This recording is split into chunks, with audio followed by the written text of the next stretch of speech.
I will be there. The experience last time was too good to not. It's not an option for me not to go to the next FNCS Globals. I already know I'm going to be there. If I don't qualify, I might have to just retire. I'm due for the qualification this time. I'm making sure that this year's my year. I'll see you guys there.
What's going on, Fortnite fam? Welcome back to the FNCS. Day 2 of the Grand Finals for North America is about to kick off. 6 games, and then we will have ourselves champions who will take hold of the Axe of Champions, but not only that, will be the first duo from NA to qualify for the FNCS Global Championships later this year. Much at stake. Let's bring in Kelly. Let's bring in Vivid, because there's a couple things we want to talk about. Not only is day 2 kind of a boon for some duos, right? Day 2, they like to kick things up, heat up, but the twist, 1.5 times points for the day.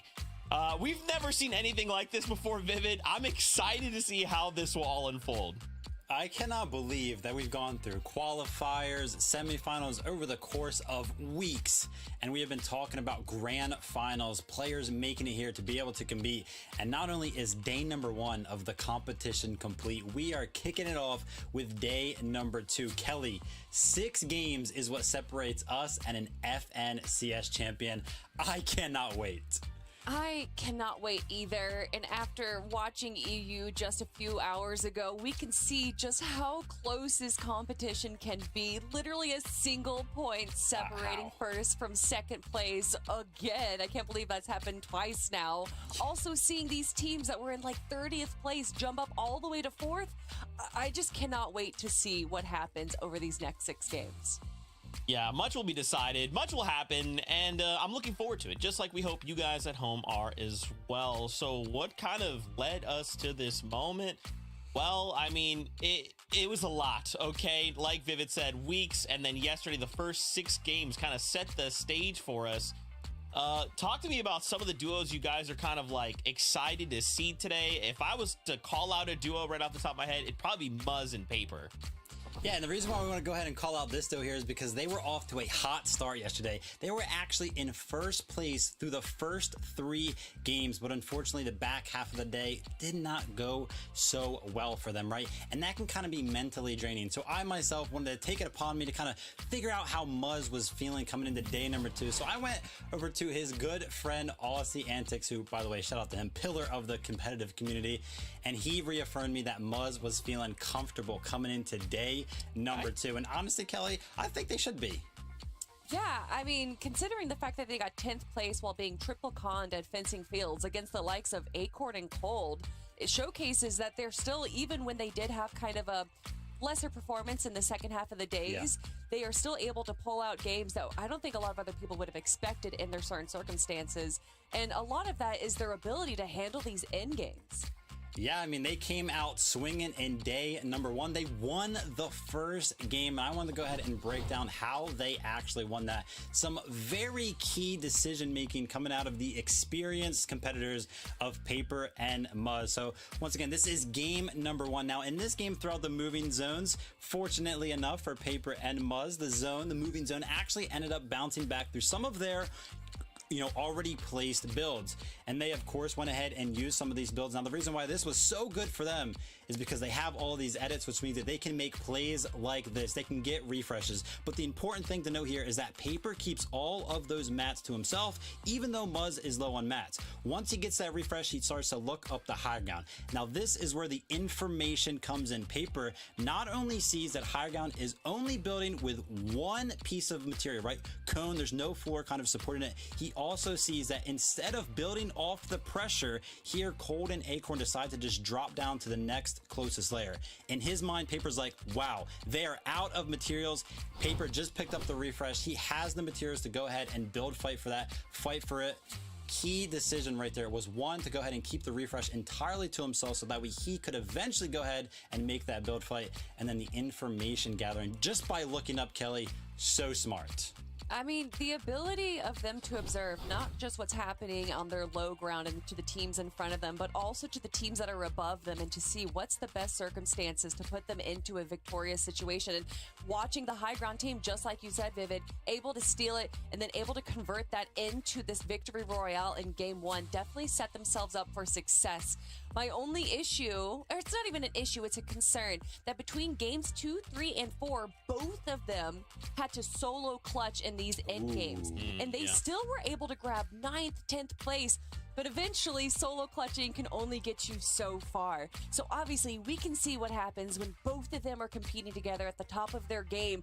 I just want to see both of them make it to an end game for today. Yeah, I mean, let's take a look at the standings, right? Because this will give us a good picture of how they ended yesterday. And currently they sit in that number 10th spot. And again, as Kelly kind of pointed out, that was a couple of games of being solos, right? Today, they'll hopefully have gone back to the drawing board and look to shore up some of these issues in their play that could propel them up of the leaderboard. Talking about some of the duos here in that 6th to 10th place. I mean, we've got a duo like Aviv and Booga. Yeah, 100%. I actually want to go ahead and talk about Clix and Epic Whale. And the one thing about this duo is that they have Clix. And after day one yesterday, I tuned into Clix's stream and he was like, gosh, I wonder how much damage I did. Don't worry, Clix, I got you. Over the course of the 6 games, he did 6,600 damage. He was in first place as an individual for damage done. Second place, by the way, was about 2,000 damage below him. So Clix, you were right. You did way more damage than anybody else in the lobby yesterday. You should definitely be proud of that. And honestly, all of these teams deserve to be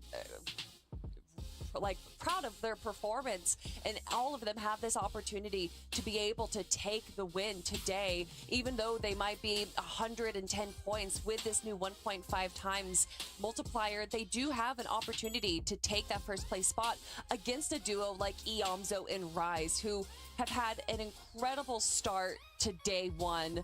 Only 2 points ahead of second place, but honestly, after their crazy performances, I wouldn't be surprised if they can even have a bigger lead. And it's not just their in-game aggression, but also how smart they've been playing, like Iamzo shooting blindly here to bait a team nearby, with Rise hiding in the bushes, able to get a few shots onto the opponent, which they decided to back off. I think that was a smart play. They weren't going for the elimination, just going for those Storm Surge tags. I love the variation that we can see and some of the strategies, right? Clix is all about carrying a sniper. Iamzo and Rise getting creative with the baits in the bush. So smart. But honestly, Iamzo and Rise, while Storm Surge strategies are very, very important in how consistently they can make it to the end game, their end game domination is second to none as well. You use the word second there. Well, why don't we talk about the second place duo that's only 2 points behind? It's your global champions. It's Hooper, it's Miro. This is not where I want to be if I'm Iamzo and Rise, right? To have these guys on my heels, to be only 2 points behind me. Now, on the other side, if I'm Cooper and Miro, I'm thinking, okay, 1.5 times multiplier, I'm down. That's easy. That's an easy recipe to go straight to globals once again. Yeah, I mean, I wouldn't be too comfortable if I had global champions breathing down my neck for an FNCS championship. But honestly, Kelly, I think the most impressive thing about their gameplay yesterday throughout day number 1 is how well they dealt with their all-spawn situation. I mean, whenever they directly contested and took the 2v2, it seemed like they always had an advantage. And even sometimes they were also willing to kind of realize, hey, we don't have an advantage in this fight. Let's just land somewhere else and, make sure we make it to the end game. Yeah, it started with the early game, and then even in the end game, they dominated. Between games 2 and 5, they placed top 5 in every single game. They haven't grabbed that victory royale yet, but today might be their day. Yeah, this 1.5 times, we cannot stress it enough. This is going to make the format quite explosive. We already saw EU just completely change everything, right? And now we get to see what NA is going to do. How are they going to adapt to this new point format? Are they going to be more aggressive? Are they going to be more careful? I want to look back at the standings because there's a couple more teams I want to call out that I think could take advantage of this multiplier. Why not go on over to Acorn and Cold? I think a duo that I don't want to say are flying under our radar because they're very much pulling off some incredible things here, but they're currently in that top 5 and they could make that jump, right? Because of this multiplier, we could see anyone in this top 10 potentially look to strike even that #1 spot. Yeah, I mean, Acorn and Cold also that, their ability to come up with new strategies, Kelly. I mean, this was one of their highlights from day #1 for sure.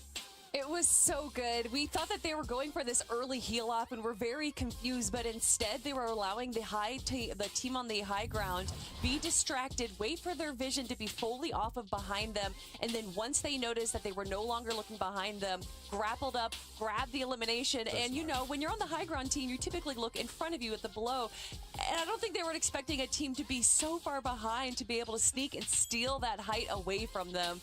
I mean, there's a reason why a lot of people think Acorn and Cold could win the whole thing and even win global championships, and that kind of innovativeness right there is why.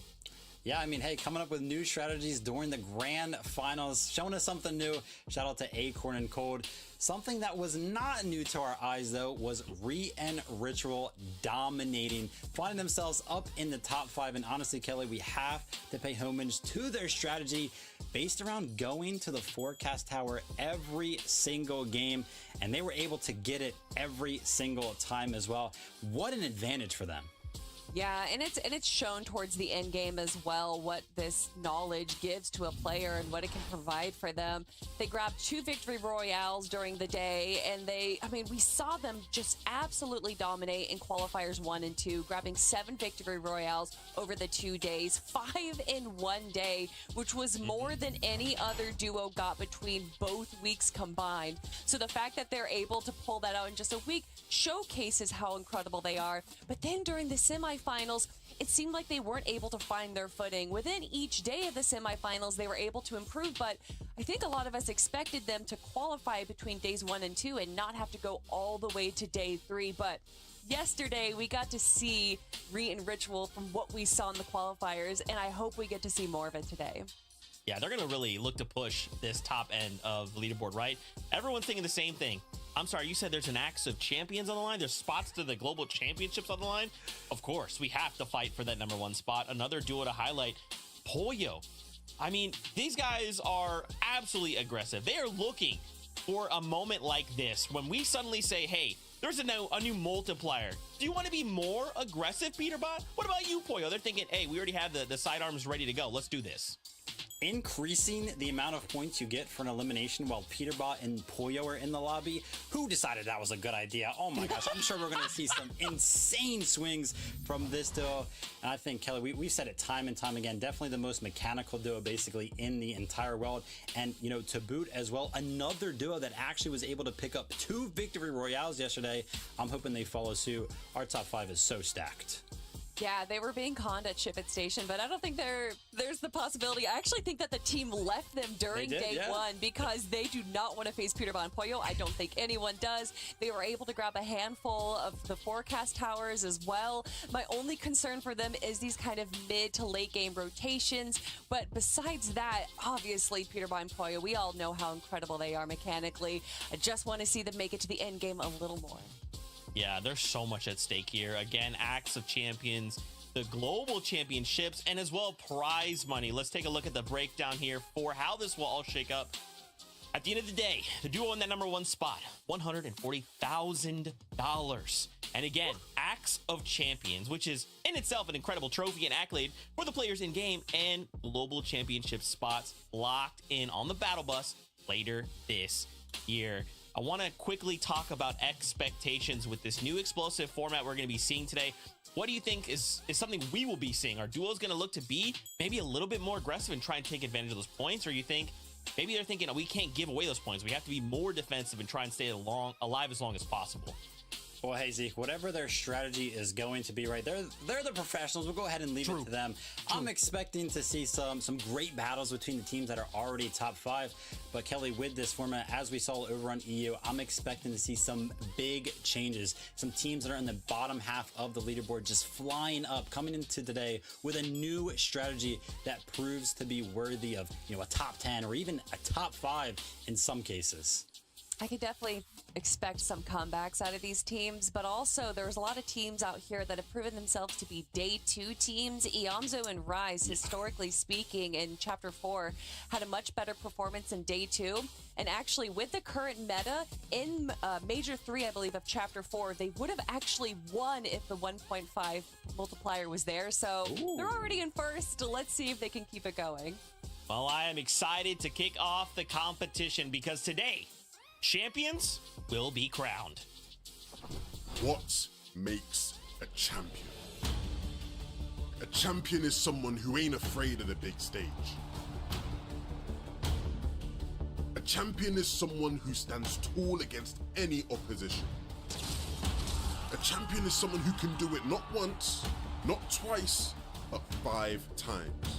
A champion isn't someone who never fails, but someone who never quits. Champion has an edge. They have ice in their veins. They can't be cracked. A champion is someone who can step away from the battle bus for 2 years and come back like they never left. Champions innovate. Champions inspire. Champions conquer the world. Again and again and again. Champions can do it when the lights are the brightest. And they can come from the shadows when you least expect it.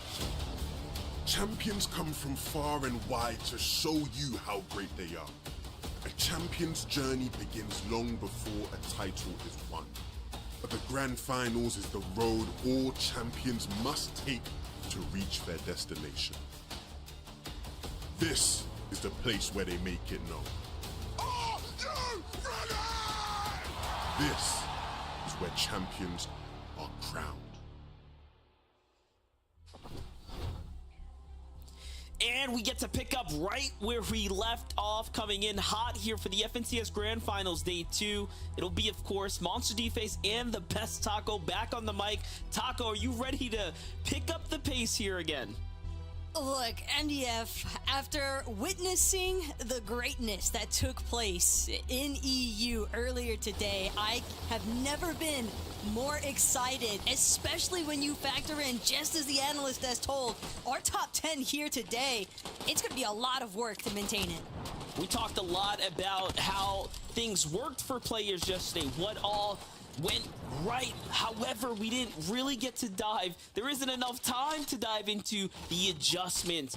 What will players do today as we start to come in? Who's going to have the better strategies here? For Baka and Pars, it seems like they're going straight to their trusty drop 50-50 and just go for it attack, as is Aaron and company. And for game 1, Baka Pars a little bit sharper here as they managed to get the eliminations off the drop, which is fantastic for the pacing here for Baka Pars. Had they not actually been eliminated those 2 games, we'd see them very well also inside that top 5, which is a scary sight to think about how, again, how well contested teams are playing today, Taco. Probably one of my favorite parts about these 2-day formats, MDF, is the fact that after the conclusion of day 1, whenever you actually take to socials and you start sifting through the things that everyone is saying, and the only message that seemed to be unanimously shared with all of our North America competitors is they just wanted to play here today. The excitement, the amount of tension that really started to develop, because it's like that moment where things sink in. You conclude game number 6, and then remember, you still have a fresh 6 to work with. But the point multiplier is what's really going to, I think, determine the actual pacing here today. And we are seeing some teams trying to make those necessary adjustments, trying not to find themselves elim too early on, even if they are contested at their drops, like Day and Redux. That's right, a win is going to mean even more, but an early elimination is going to hurt that much more as well, so pacing is going to be incredibly important here today. All in all, right now, Day and Redux have a lot of rethinking, recalibrating to do, as yesterday was not the performance that they were looking for, and right now we're seeing a much better Day here, ending his battles fast and swift alongside Redux. And this is the type of movement we expected to see from them early on, and so far so good. So well played for Day and Redux as they pick up a nice set of eliminations. On the other side, Cold and Acorn pressing the gas pedal here as well up against Mason and NPen, and Mason's down. He's not even going to go for any type of trickery there, but get the full finish instead, quickly wrapping up the battle, and NPen's just left running here. And let's not forget, Muzz and Paper are just to the north, so for a full-on head-to-head clash, this is a little bit uncharacteristic of Cold and Acorn's early drop as far as what we've seen so far. But this is the result of Cold and Acorn. They recognize the fact Mason and NPen, they were actually the first duo to take the Society Medallion here at Fencing Fields. You can see Cold now with that Mythic Striker in his loadout. That's an unfortunate circumstance as well for NPen, because not only does he have to wait until Cold and Acorn are through digging into the vault, taking all the best loot, he's also just going to be super delayed in terms of trying to find a surge strategy now, because when you're operating as a solo, you can't really afford to try and exchange damage this early on when the only focus you have is just recovering your teammate. And with no eliminations, actually, Taco, what are the chances that they were winning the engagement, but the NPC got the last tag? It might have actually happened, because you did see there was an AI under the ramp, and I thought at first that was surely NPen, but no, it was just an AI. I believe they have been essentially bested by the AI for the knock, and they won't get the elimination credit early on, but they still do, of course, get to reap all the rewards and the benefits of the engagement either way. 6 points farmed by the NPC instead of Cold. But that is, it's still tragic, but that's definitely an elim that Acorn and Cold are likely going to look to try and recover elsewhere. At the very least, they still managed to get their way into the vault. You see these teams now, Peterbot, Poyo, Ritual, trying to prioritize these forecast towers, making sure to protect them as well. Just getting set up super early on, because you have to anticipate that there's going to be at least one other team that's going to look to challenge some of our duos setting up base around these forecast towers. Yeah, definitely. And Peterbot and Boyo, I like this little angle that Boyo is holding here, even waiting to put the ramp out. But unfortunately doesn't get the tags that he is looking for. You can see Peterbot's positioned likely on the other side of this mountain as well, just trying to hold the outskirts of the zone here. So it's not just about getting, of course, the forecast tower, but it is equally important to continue to maintain your surge status here. And this is why they're getting active there on the outskirts. We jump onto the other side of Yamzo and Rise, and this is a very interesting situation here, as they don't realize that there is a team inside the bush just above Rise. It's Edgy, it's Tavern. We've seen Edgy and Tavern play incredibly ready yesterday up against Acorn and everyone else here at the farms, and yep, you can see they're right in the same spot more or less, but they've been spotted out by another duo, and Rise should surely get all the information he needs here at this point. And not just that, but I believe Yamzo maybe even saw some of the walls that were being placed by Edgy and Tavern. The bush not able to provide total coverage from that, so Rise definitely proceeding a little bit more cautiously here with trying to collect some mats. At least has max brick now, just trying to prioritize some of that wood. But for teams to just stay so postured, so aware, and a team like Yamzo and Rise especially, when you factor in this is their 5th FNCS Grands as a team, and the 4 that they've competed in together already, their placements have consistently been within the top 10. It's almost like you can tell that they're just trying to play this one out exactly how they did yesterday, because that's what resulted in them finding the first half of this Grand in that first place position, leading on the leaderboard today. Well, one team that's not playing at all like they were yesterday is Day, as he picks up Quanti and Baila, whom, by the way, I'm fairly certain was doing pretty well pacing as far as their overall points were going yesterday. So for the 1.5x multiplier Day, teams like Day and Redux already turning online. It's going to show you how impactful it's going to be to their overall scoring. For Cooper and Miro, they're in a bit of a standoff, but look who's getting even more active. It's Clix, Epic Whale, who's jumping right into it. This is I feel like a repeat clash up against the WTJ duo here at the Rebels Roost. This is one of the teams that Clix and Epic have comfortably taken as far as fights have gone yesterday, and they do have the overall wins across this duo here. But no, Clix and Epic, just like yesterday, not interested in sticking around over welcoming with their stay here. They get a couple tags. If they don't get the elimination right away, they pretty much disengage. Clix and Epic have certainly had a tendency to kind of stray this way over towards Rebels Roost. Again, knowing that there is usually at least one or two other teams for them to try and find some of that surge tag damage on. But Clix is right there with you, MDF. He recognizes the fact this is not an engagement I need to force, and essentially we'll just back off. Don't know if he was able to really exchange many shots before we tapped into his perspective, but check back in later on to see how he's faring. Right now, Pars, Baka, they just want to confirm their cash, but they've got to deal with the likes of Peterbot and Poyo first. Builds definitely favoring Pars and Baka, though, given that they've already got that cash recovery going. Peterbot trying to do what he can to break into Pars' box, but it's Pars doing an excellent job just keeping him at bay. Baka, on the other hand, he's a little bit too much damage from Poyo, so temporary fall back. It's going to put Pars into the holding wall responsibility here. Another shot exchange. Peterbot, Poyo definitely getting some very consistent surge damage online here. Even if they can't recover the cash, they might be able to find these eliminations instead. Poyo gonna apply some good pressure, but finally Baka with the response, pushing Poyo even further back. Peterbot now forced to resync with Poyo. They've got to utilize this Flowberry Fizz as a team. They both want their shields to get a little bit of regen online. But Baka, Pars, that cash definitely helping them as far as trying to establish whether they want to go for a further engagement here. Peterbot and Poyo. Peterbot and Poyo are going to answer that for them. What an absolutely, I was going to say, what an absolutely intense fight between our 5th and 7th place duos going straight head-to-head. And not only that, no trickery involved. It was a clean, all-out box fight. You saw that this is a singular layer high. It wasn't 2 stories, wasn't anything extra. Just a clean, high-level fight. You'd love to see it. Well, while this is all happening, there's plenty of action happening everywhere as well. Want to keep you completely dialed in. Take a look at how Rise and Yamzo are continuing to find themselves in the mix here.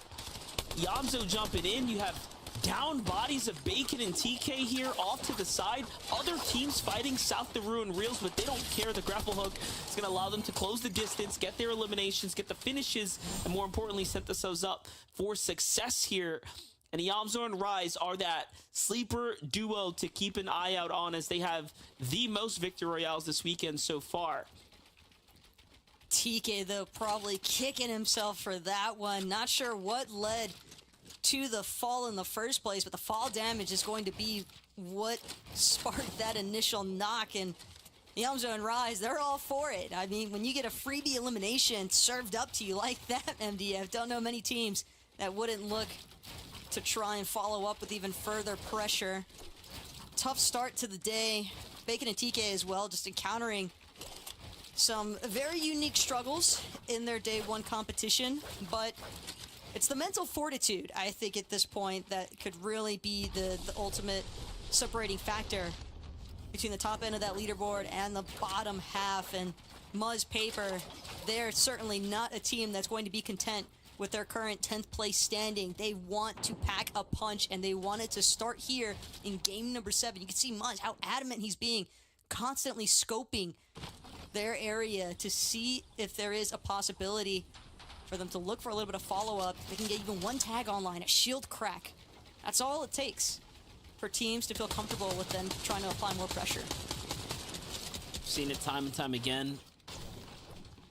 But for Pump and Sphinx right now, they have a bit of an issue right now. They've decided to kind of play this edge line. However, they're one of the only teams on the further side of it, and they have too many duos positioned inside the Ruined Wheels with arguably stronger positions here. So not too sure if Pump and Sphinx are going to actually be able to get as active as they would like. And this is a 9th place duo just ahead of Muzz and Paper.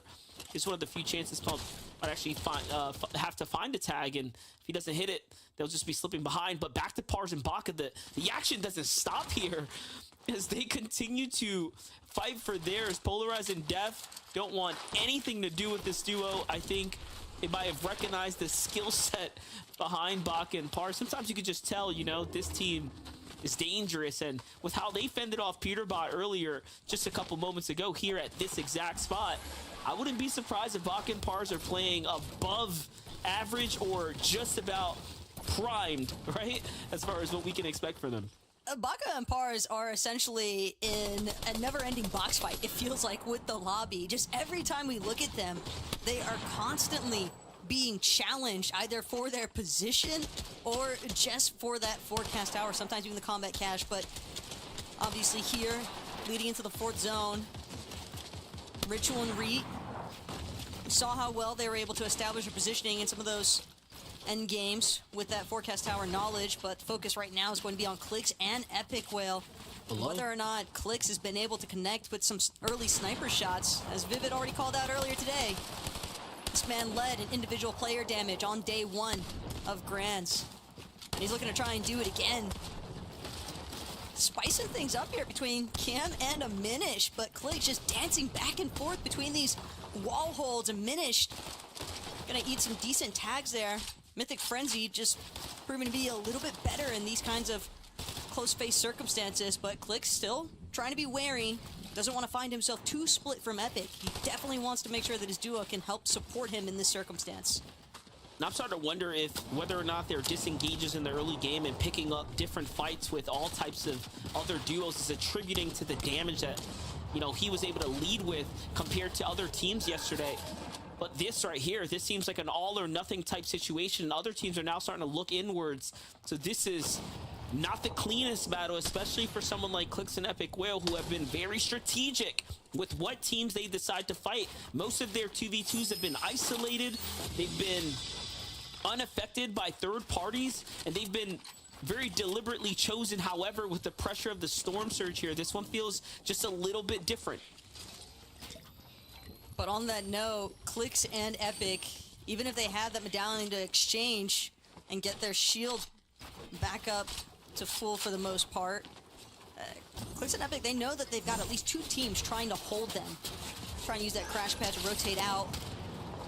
Yamzo, on the other hand, now Hound, Aiden, trying to do what they can, but it almost seems as if there's another team taking notice. No, it's actually just that surge damage with the assist there for Iamzo and Rise, but still another big collection piece for Iamzo and Rise. Just more points being added on to the total count. We were just talking about, you know, having to pick a fight with a duo. You want to be strategic, you want to be deliberate. Well, this time, Clix has no idea. This is Peterbot and Boyo they're pushing here. Could be their worst nightmare. Could be the one duo that potentially slows them down. They do have to be careful here, as Peterbot and Boyo perform exceptionally well in these types of situations. A very, very tenured box fight 2v2 type team. Let's see it though. They're going all in. They kind of have to, so Clix is likely making the call here. We have to do this, and they are putting on the pressure. Peterbot and Boyo recognizing that they don't have to rush into this, and they are slowly fighting on the back foot, and Epic Whale gets punished first as Peterbot counter fires with the SMG. It just does so much damage if you hit those headshots. And Clix putting up an incredibly great defense here as Peterbot is hurt, Boyo is hurt, and Clix successfully defends off in a 2v1 right now and continuing the pressure here, but he's got to save his teammate, and instead, Epic drops the mats for Clix. What is happening right here? So Clix is actually going to go for this fight here instead of playing for the pickup. Might be a fatal error, but the punishment is so good, and Clix does it again. Clix is actually putting in so much work right now. Might have dealt just enough damage. Peterbot, Pollo, they've got to reconsider. This is no longer a battle they can stay active in. Clix with the revive of the century. Their game 1 extension that Clix just managed to buy for himself and Epic Will is massive, because Epic should have been Elim by rights there to Pollo and Peterbot had it not been for Clix. But you can see here in the replay, Peterbot, such a sick angle onto Epic. He's so focused on Pollo, loses track of the line of sight that Peterbot had while Epic was looking for that right side peek, and just really well played. But even better still was Clix, because at the end of the day, he came in for the rescue and it played off. This is like an absolutely incredible situation to be in for Peterbot and Pollo, who have heavy mats, so they'll be able to like bounce back, but they don't have heals. But Cooper and Miro fall to Clix and Epic Whale, who, by the way, had no material, so they make another desperate play to jump in on a team. In fact, we get to watch that back one more time. Take a look at what happens here. They crash pad in, they see Cooper building, they see shots coming in, and right into the box, Clix gets inside, and then they push down Miro, who was in the bush next door. You just cannot prepare for that untimely demise of a duo landing on you, and Clix and Epic Whale have just completely shut down the momentum of, you know, arguably some of their biggest competition, the global champions. I would even wager that Clix and Epic Whale managed to sabotage Pollo and Peterbot. You can see Pollo trying to get the revive off now onto Peterbot, but they were stuck in that engagement, in that box fight with Clix and Epic for so long, and Clix forcefully expended all of the heals just about from Pollo and Peterbot. Now, look at them. Absolute shambles. 18 builds here for Peterbot. No heals. If they want to get their HP back, it's going to come as a result of winning an engagement with another team. But the odds of doing that from their current position, held outside of the zone, knowing that since it's pulling north side, they're going to be stuck in the congestion towards the south. This is going to be a difficult rotate for Peterbot and Pollo, and they won't have the benefits necessarily of being able to get to front side immediately. It is going to be a grapple blade rotation. Thought for a moment that it might have been Flowberry Fizz into this final crash pad. Peterbot instead, a little bit of trouble, spotted out, but will manage to use this natural cliff face as some slight protection. Still has to make it through the teams above and below him, though. What's crazy about all this as well is that Yamzo and Rise just literally got all that pressure alleviated off of them. The pressure of having Cooper and Miro riding your tail, right, as far as the points are concerned. And for Peterbot and Pollo, I mean, they are in such a desperate situation right now that if they don't jump on a team immediately, they might not have a chance to do so later. So here it is. It's going to be all or nothing. Trashy gets chunked with a huge tag there, but Pollo gets white tagged as well. And if Peterbot can't find this elimination, I'm not sure if he ever will. But the server starts to turn in on Trashy, and I love that he just waits. He says, wait a second, let everyone else do the work. All we have to do is get the material. That is what they need right now, is material, not necessarily the eliminations here. They need to stay alive for placement point, more importantly, of course. Oh, but look, it's Yamzo and Rise right below them. This is just not going to get any easier. It's such a familiar position, too, to see Yamzo and Rise trying to control the low ground. They will successfully manage to pick up the loot that they so desperately needed off of that Elim, but at the same time, they still have to keep things moving, and it's not like it was an exorbitant amount of mats either. Peterbot and Pollo most certainly going on the hunt still to see if they can secure another elimination, another refresh, because that's what they still need more than anything else. And Reet, without Ritual, as a solo, trying to still pose a little bit of a threat here, just taking advantage of all the teams rotating ahead of him, getting some shots out for surge tag damage, but trying to be wary. kind of hanging towards that backside of the zone as well. Still gonna build up for height though, which He needs tags. Yeah, he's going for it. I absolutely respect it. And look, all of our top teams are just in so much trouble. Cold and Acorn now left as a solo once again. Cold here looking like a repeat performance of yesterday, where Cold was left to try to clutch out an end game by himself, and luckily for him, he does have plenty to work with. While this was all happening, while he lost Acorn in this process, Cold did pick up 2 late game eliminations. Take a look at how that played out. It's Vorteca with a instant delete here from the flank. That legendary rifle doing so much damage here when it's properly set up, and then someone lands in his box. Oh my gosh. WTJ's higher gets mounted immediately, and look at this, Taco. Now we're getting into endgame. This is where all those placement points start to add up. There are so many solos running rampant right now. Cole, just another part of the tally count here, opens up his cone to find a massive shot onto Kanata. Kanata, though, wary of the fact that he had a player directly underneath him, will pause for a moment as Cold immediately grappling towards that front left side of zone. Just trying to stay ahead of all the crowd, all the action. Still making sure to look back, though. Get some good damage applied. Forever Zone Wars correctly. Oh now finding themselves on the receiving end of Cold. And Cold, he's not going to let this go anytime soon. That's 1 elimination already. But it's actually going to be Skater who snipes that one away from Cold. What looked like another confirmed 6 points is now just going to result in a placement attempt.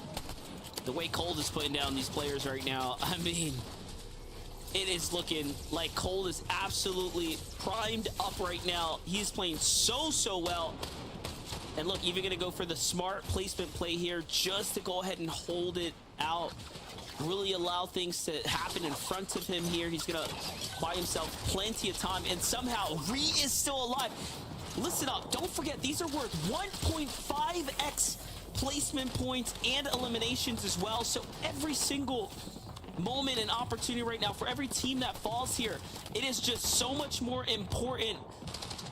Reed's movement is incredible as he is parkouring back and forth here, editing this weakened structure here just to stay alive. And Cole too, as a solo, is holding on.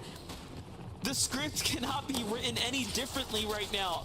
All of the teams that needed to have those comeback opportunities have literally been granted this chance to do so, as the top have fallen and the other top 10s have risen essentially in this moment here. And look at Cold go. Down goes Tavern, the healthiest of the duo. And can he get one more? But no, the zone takes him out. But Reed managed to pick up Booga, who was just trying to pickaxe the wall behind him. Still tough to make a run as a solo. Yamzo and Rise, that's why they're still hanging out on the low ground. But Chris with a knock there. Yamzo feeling pretty good about that one. Still looking to see if he can collect Polarize too, part of the process, but losing Rise. Solo situation. Yamzo can't hold on any longer. Polarize gets the better end of that exchange. But now Clicks, Epic Whale, down for the count. But Clicks in a 1 versus 2 situation. Can he find it? The Mythic Frenzy just short of getting the shots that he needed. But I'll tell you what, MDF, the team that just won this Victory Royale here to start the day off with game number 7, those are some massively needed leaderboard points. And it's worth so much more. So this is how the comeback arc begins for some duos, and more importantly, how the race takes off for others. The fact that Yamzo and Rise were still alive in that game, incredible. But the solo performances from Cold, from well, even the likes of Clicks and Epic, who came in as a duo to put themselves in the conversation, to remain relevant in the tournament, even for Death and Polarize now, they are very much a contender inside the top 5. The points have just gotten so condensed that I'm afraid the leaderboard is gonna be looking extremely spooky. It is definitely not gonna be the same. Look, all I'm gonna say is, I saw a tweet from Death, the start of the day here, MDF. He said top 5 or nothing at all. Maybe it was top 10, but either way, they've got their eyes on the prize, and it's certainly making it to the top of the leaderboard. That 100 points on top of the points accrued from the elimination count, bound to have a very beneficial impact from their current standing. But there's only one way we can find that out for sure, MDF, and it's with Zeke, Vivid, and Kelly on the desk. This game was crazy. This was the way I wanted to start the day, an all-out chaotic battle. It's just we're hopping from duo to duo, and it's just non-stop action. The solo clutches from Cold, from Clix, really quick.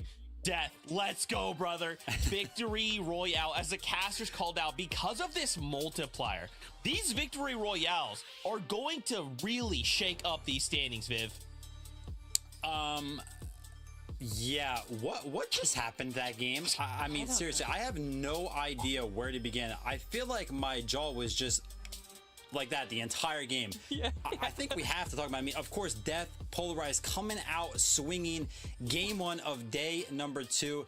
You know, you ever see that meme, right, where the little thing's like looking over the snowbank and he's like, what they doing over there? That's like Death and Polarized, right? They're taking away the win, and then all this is going on with the solo clutches and Clix, and they're just like on the low ground picking up their own eliminations as a duo.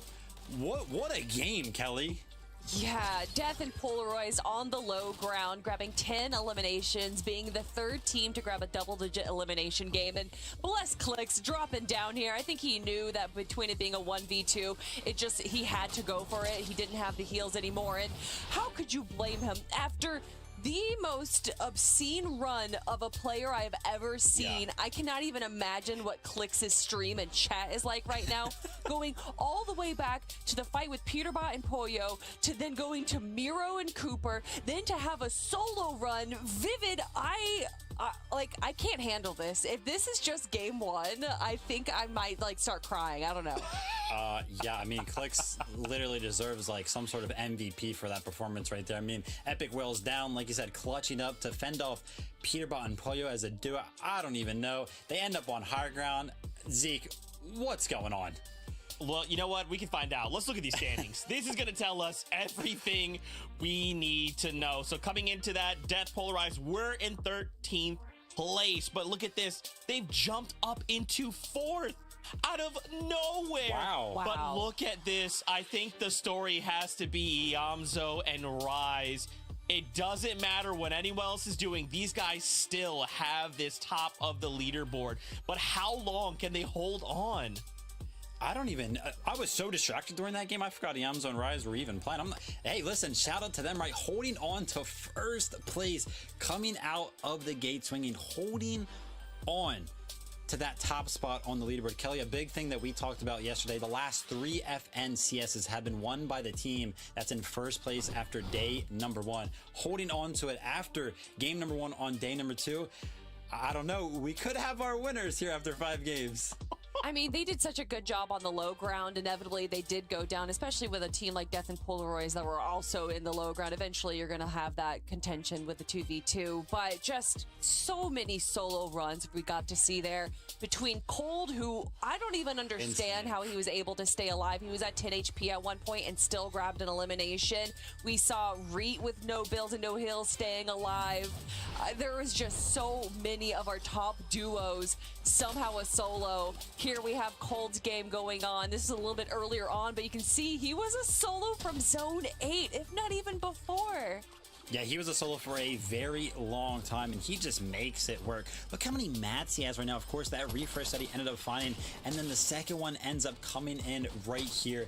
I swear, the amount of times I saw him hit like 140 plus damage onto just anybody throughout this end game was incredible. I mean, he is able to consistently just 1v2. Look at this, just looking, knowing that that's a duo on the other side of that wall and having the composure to continuously hit those headshots. I mean, I know it's going to be a play on words, and we've said it a million times. You know, his name's Cold, ice in the veins. He is just so good in those situations.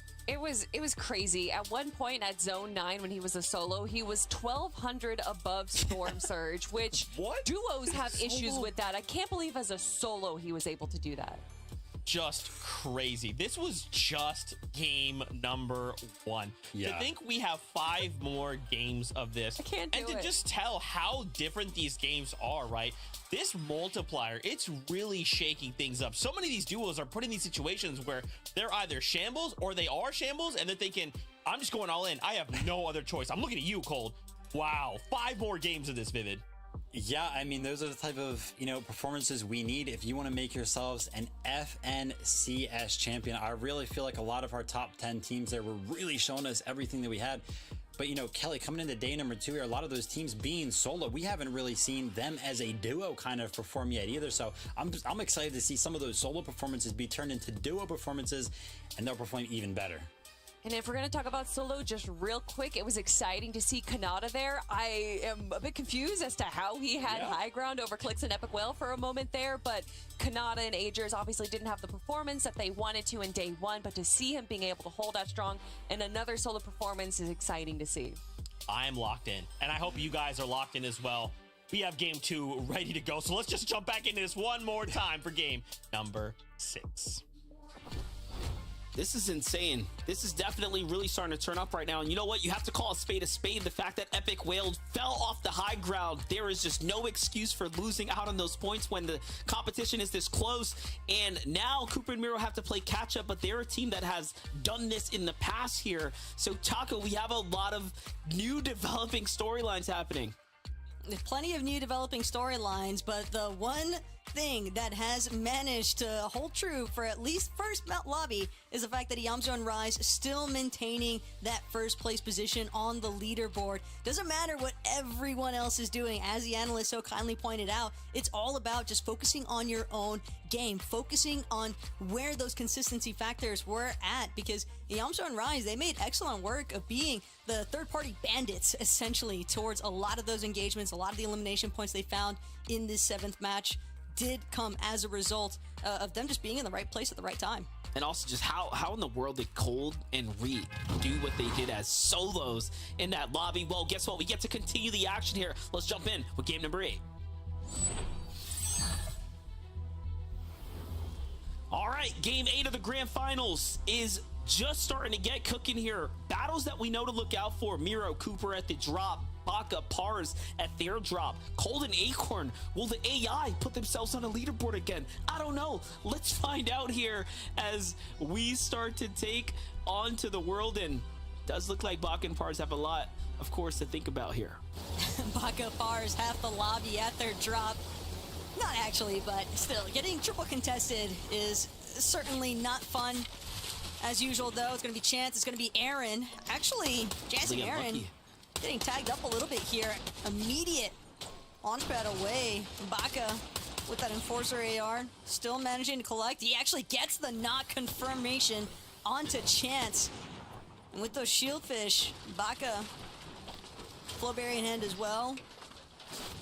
Still waiting, though. Doesn't want to challenge it just yet, given that Baka and Pars want to make sure they get some essential resources just off this first building here at the Reclaim Villa, Sandy Strip area. But definitely some solid accuracy. Yeah, Baka is him. He hits the tag and just looks away. Like he knew he was going to hit the tag. He just looks away. He's like, yeah, I got that. And it's GG. Looking at the standings that they just gave us a little glimpse, this is looking like a top 10 or nothing at the moment tournament.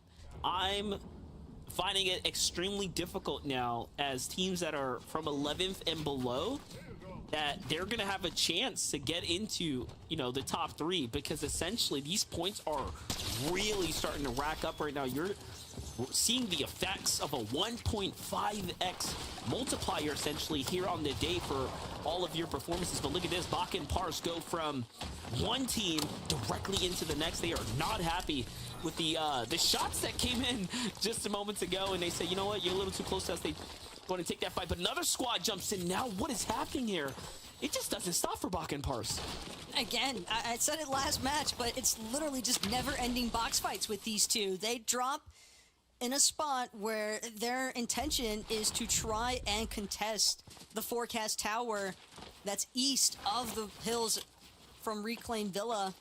And so, as expected, Baka Pars just having to fend off numerous teams that just insist on challenging these two. Nobody's seemingly convinced that Baka and Pars, they might have a lot of respect from players in NA, but respect isn't going to prevent people from trying to take you out in a grand format. Ooh, massive shots. Beautiful tag. Hey, listen, you know, he's just peppering him, letting him know we're here. All right, you back off. Take a look at Snacky and Possessed. Some of these early game eliminations that they get to pick up. One on to Macwood. And I was going to say, don't tell me he's not going to get the points now. Now I'm just going to forever be wary of battles that happen on top of the NPCs on the map. Cold and Acorn starting off their game much slower than the last one here. Really just feeling out the fencing fields. But like we talked about, the amount of teams that land in this vicinity. You have Muzz and Paper who are trailing behind right now, but they're the team under the scopes right now.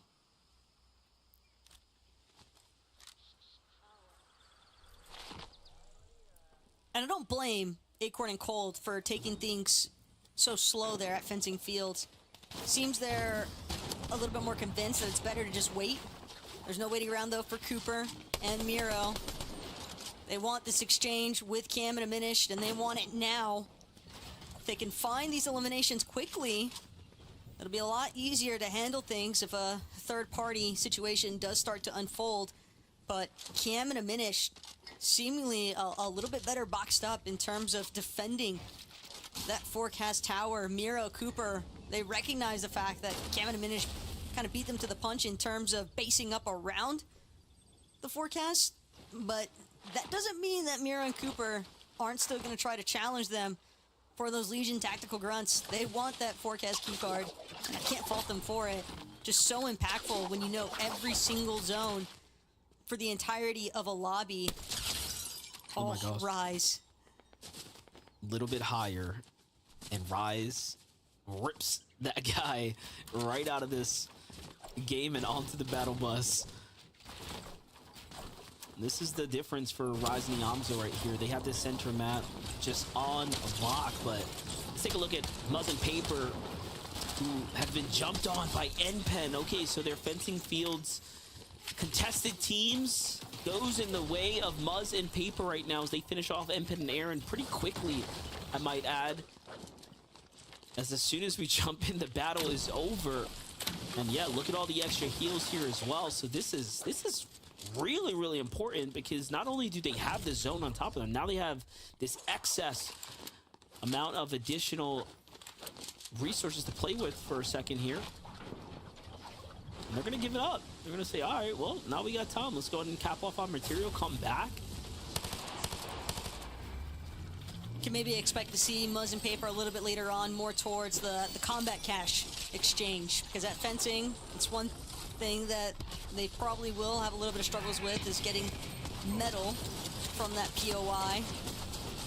So the cash can certainly mitigate some of those woes. As Ritual NPC spawn in for the forecast tower, and Ritual take him completely uncontested. But we saw in the last lobby that even if a team has that zone knowledge, it doesn't guarantee that they'll still be a duo by the time we get to some of our closing final zones. Look at this. Cooper and Miro, very, very hesitant right now. They're like, we know we saw a duo here. Where did they go? And the AI are just walking around, right? The NPCs are walking away. So that's going to be everything they need to know at this point.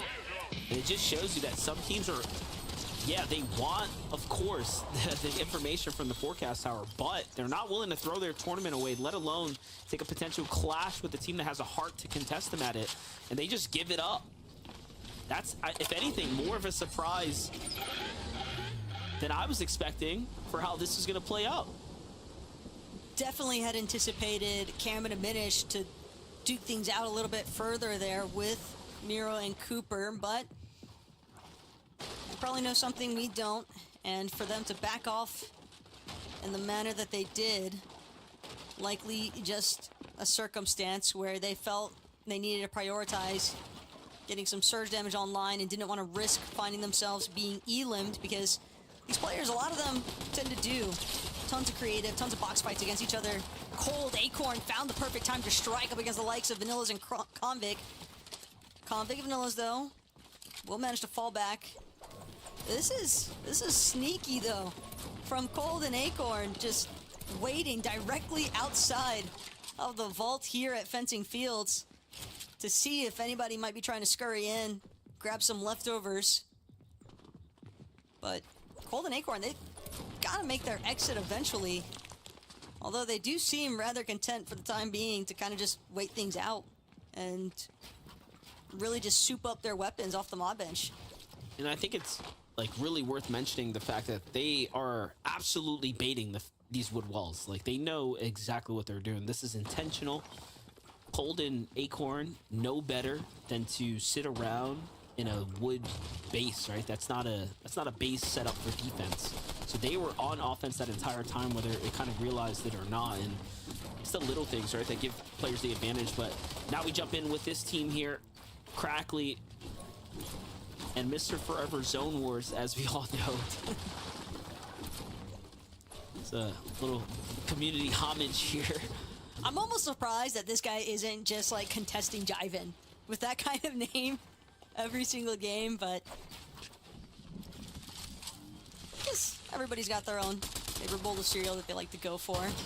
And for Forever Zone Wars, came up short there, and now things getting seemingly worse as they've caught the attention of Acorn and Cold. A couple of shots exchanged onto Crackly. The wait, Taco, Epic's down. He definitely is. For a moment there, thought that Clix was gonna see if he could try to find some semblance of a recovery, but no, Clix just completely pushed out and being held currently by Oliver OG and Asian Jeff. I feel like this is a mental thing right now. Epic Whale just fell off of high ground and cost them game number 7, the Victory Royale. And he's starting game number 8 off to a, arguably bad start. Like this is just a compounding situation right now. We need to see him get right back in the zone. There's no time to waste here. It's a 1.5x type day, but hold up. I just see Reek cranking, and I think to myself, I need to watch this battle. So already getting fully cut up here, Ritual finds himself on the high ground, trying to look down. I see Aviv, I see Booga, and I see another team here in the mix. And already everyone battling for this little bit of high ground. Look at the size of the structure here. This has not been a clean fight by any means. Reek down to one. Big Pot shows that he's been tagged several amount of times already. And it's just an all-out scrappy fight here. And not only that, there's another team just starting to decide of whether or not they want to jump in here. Have a feeling it was Yumi and Vert that were actually first situated here at the Stormy Station. Reet and Ritual probably initially feeling out that they were going to be able to find a possible box fight, possible couple of eliminations, or just getting some good surge damage online. But with Booga and Aviv now entering the mix here, MDF have to expect that these teams are just going to fall back for the time being. Nobody wants to find themselves on the victim side of a third-party encounter. And Clix, all the while, just doing everything he can to try and survive as a solo, try and see if he can make his way to a reboot van. But with Cam and Diminish directly in front of him, grappling out, beautiful shot there out of Clix. That sniper shot might be all it takes. He's got his surge damage. Now it's a full beeline sprint towards the reboot van and just hoping that they've got enough damage out there that'll make things a little bit easier when he starts to venture back towards the zone, ideally with Epic next to him. Yeah, you can see that the team there was about to push Clix, and then something turned around, something made them make a different decision. They doubled back off of a knocked body, so it does seem like, things just align right now for Clix here to actually give him an opportunity to extend this tournament run right now. And it's not going to be any easier, though. The time used, the time wasted, the materials, invested, all of this stuff will start to compound. It'll begin to add up, and Clix is going to have to live with the decision of whether or not this is worth it this late into the stages of the early game, because we're getting right to the mid game here. For some, it might be impossible to actually bounce back from, but you can't count out someone like Clix, who seems to be determined here. For Peterbot and Boyo, now we jump in. They're absolutely situated here, fully set up. doesn't seem like they've gotten the chance to engage with anyone just yet, and that just tells me that whoever's next to them is going to be in for a world of trouble, and it's Cooper and Miro who might be the first targets. Taco, they have max material, they have max what seems like heals and ammunition. I'm thinking they don't have enough surge. I'm thinking they will just have to face check Cooper and Miro here shortly. Peterbot and Polya have definitely had their fair share of problems as far as that surge damage threshold is concerned, but whether or not they want to tango with Cooper and Miro, only time will tell. As Ritual, they do have zone knowledge, but they want more damage, they want more points. Elimination is going to be one of the easiest ways to find them, as Zooks just trying to do his best to scurry away from Reed here, but Reed actually does lose Ritual in the process.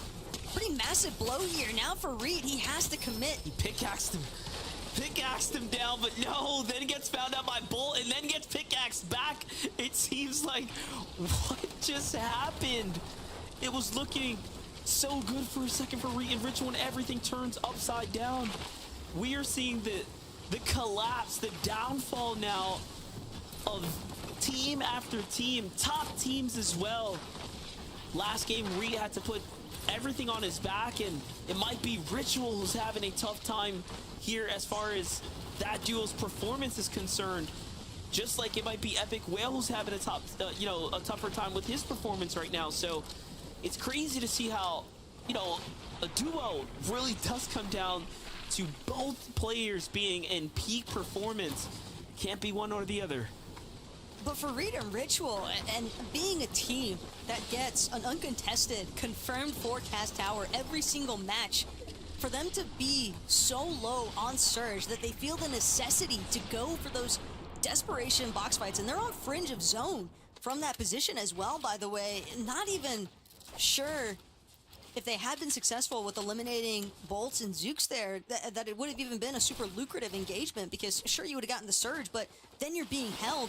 We saw other teams from across the hill in positions of elevation inside of zone that have all the luxury of just taking free pot shots. So even if Ritual and Reed had managed to pull off the double elimination there, the way they would have likely been held on edge of zone, even with future zone knowledge, just seems as though a lot of their early game is being heavily dictated by the fact that they aren't contested at their drop, because they have been struggling for surge damage in Game 7 and now 8 here today. And it's not just that, that's the exact same issue they were having yesterday. When you looked at and compared the teams that had the forecast tower knowledge and the information, those teams were positioning intentionally like in the best spots possible, right, to favor the next zone. But you did notice that Reed and Ritual were consistently being on the edges, and it was most noticeable in that game where Miro and Cooper just so happened to pick it up. And I remember commentating about it because I was surprised. I'm like, look at how out of position Reed and Ritual are for a team that has the information, right? But then on the other side, Cooper and Miro set up with like max mats, all the ammunition, right, the heals. It was just like two completely different stories. Either way, they definitely want to get themselves sorted on the same page. They've got to do it soon, because the leaderboard's not going to wait for you, especially not with that 1.5 times point multiplier in effect. Keep in mind, it applies to all points, not just elimination. So sure, eliminations bumped up to 6 points each today, but so is placements. And Victor Royale netting 100 points is a very quick way to either lose or gain positioning on that leaderboard. They just singled out a team all the way on the edge, and they're going right in for it because they need the surge tags. This is like unironic. This is like actually ironic, because I was just talking about when they have the forecast tower, they position themselves so well, and we haven't seen a worse decision to jump outside the base with less surge possible. I feel like I just cast their curse Miro and Cooper so bad. That's a crazy play to make. Look, the crash pad rotate might be how did that silent. just all just line up? Like, I don't even know. Everyone was looking at Cooper and Miro the moment that they entered the air. Yamzo rise, Edgy Tavern though getting pieced up across the river. Cooper, Miro though on the other hand, they're gonna actually find themselves falling, eliminated by Wick and Somzi, the team that they had initially planned to pounce upon. now being the ones to eliminate them. And I was just gonna say, Death as well. Clutch solo performance there for a moment, does manage to secure I was going to say, it's worth mentioning, Death and Polarize are up at the top of the standings after that last victory royale. Really put them in the conversation, and this is an incredible clutch right here to not only fight back the duo that jumped on them, but survive the onslaught that was the server lobby's focus there. And it seems like everyone was content after those first set of eliminations went through, so it just seems like most of the players on the edge needed just a couple tags, right? Normally, you'll notice players won't get, you know, greedy for it, but you just compare that to what Cooper and Miro did. It was complete greed there, jumping in, and they couldn't have timed it worse. Halfway greed, halfway a definite necessity, though, given that they were below on their surge, probably recognizing the fact that none of the other teams that were based up on the other side of that river were going to be willing to peak anytime soon. Impressively enough, though, Clix and Epic, it's been an uphill battle the entire time here in Game 8. And we're seeing the dynamic now between a duo and a solo. Death doing his best to continue clutching things up here for himself and Polarize, especially when you find yourself starting off the day with a victory royale here in match 7. You know Death just wants to keep making a play for placements. He's got at least 2 medkits, so he can definitely bide his time a decent ways. He's going to probably commit to sticking towards this backside of the zone. He'll get the audio cues from teams as they start using the grapple blades forward, and with this Reaper Sniper, if he can manage to connect even 1 or 2 shots, that should be enough surge for Death to just continue maintaining this low ground position and just trying to stay out of sight, out of mind from the rest of the lobby. Definitely tough situation to be in, but look at this, the Yamzo and Rise right now. Like you said, position, nestled, right, comfortably at the moment. Have this huge runway in front of them, and you have to think if Acorn and Cold can't keep up their exceptional run so far, it's going to be pretty tough. But I think the moral of the story right now is, you know, regardless of what's going on, you can have all the information in the world with the, you know, the forecast towers. It's not easy by any means, especially given the server intensity. Hold up, take a look here. Clix and Epic are right back in the game now with that elimination there onto Vanillas. That's going to give them not only material, but all of the loadout preference required for Epic Whale to really be comfortable here. And there it is, extra shields, excess medkits now. They will need probably a couple more tags here to go ahead and take the lead. Get a glimpse at Aviv right here. He's got Jivin on the outskirts of the zone. They're at 4 elims. Aviv and Bugha have certainly been making work of holding teams on edge of zone. But this next max pool gonna be a little bit more complicated, as Aviv, Bugha recognizing the fact that there's nobody else left to shoot at, and there's still even 4 elims, barely 20 above the surge damage threshold here. Yamzo, Rise, our #1 team currently in a massive fight against this Storm Surge as well. You can see Rise looking for opportunities to peek. The other issue that these two might encounter is when teams start to rotate, they want to be able to take shots, but they've got to worry about not getting caught up healing at the same time, or else they might miss those opportunities to get those much needed tags online. Take a look at the move right here. Off they go. 440 points now. The placement points are going to start to rack in, but just 15 damage above. They will have to land on the team as well. Aviv and Bugha are desperate for something, but there's no life. Nothing there for them. No lifeline to pick up. It's Redux who makes the comeback here. Day and Redux are just having quite the first 2 games so far, as they are opening themselves up to another potential end game here. Meanwhile, Cold and Acorn are also on the tear. Doing well, 2 eliminations here, still sitting pretty strong.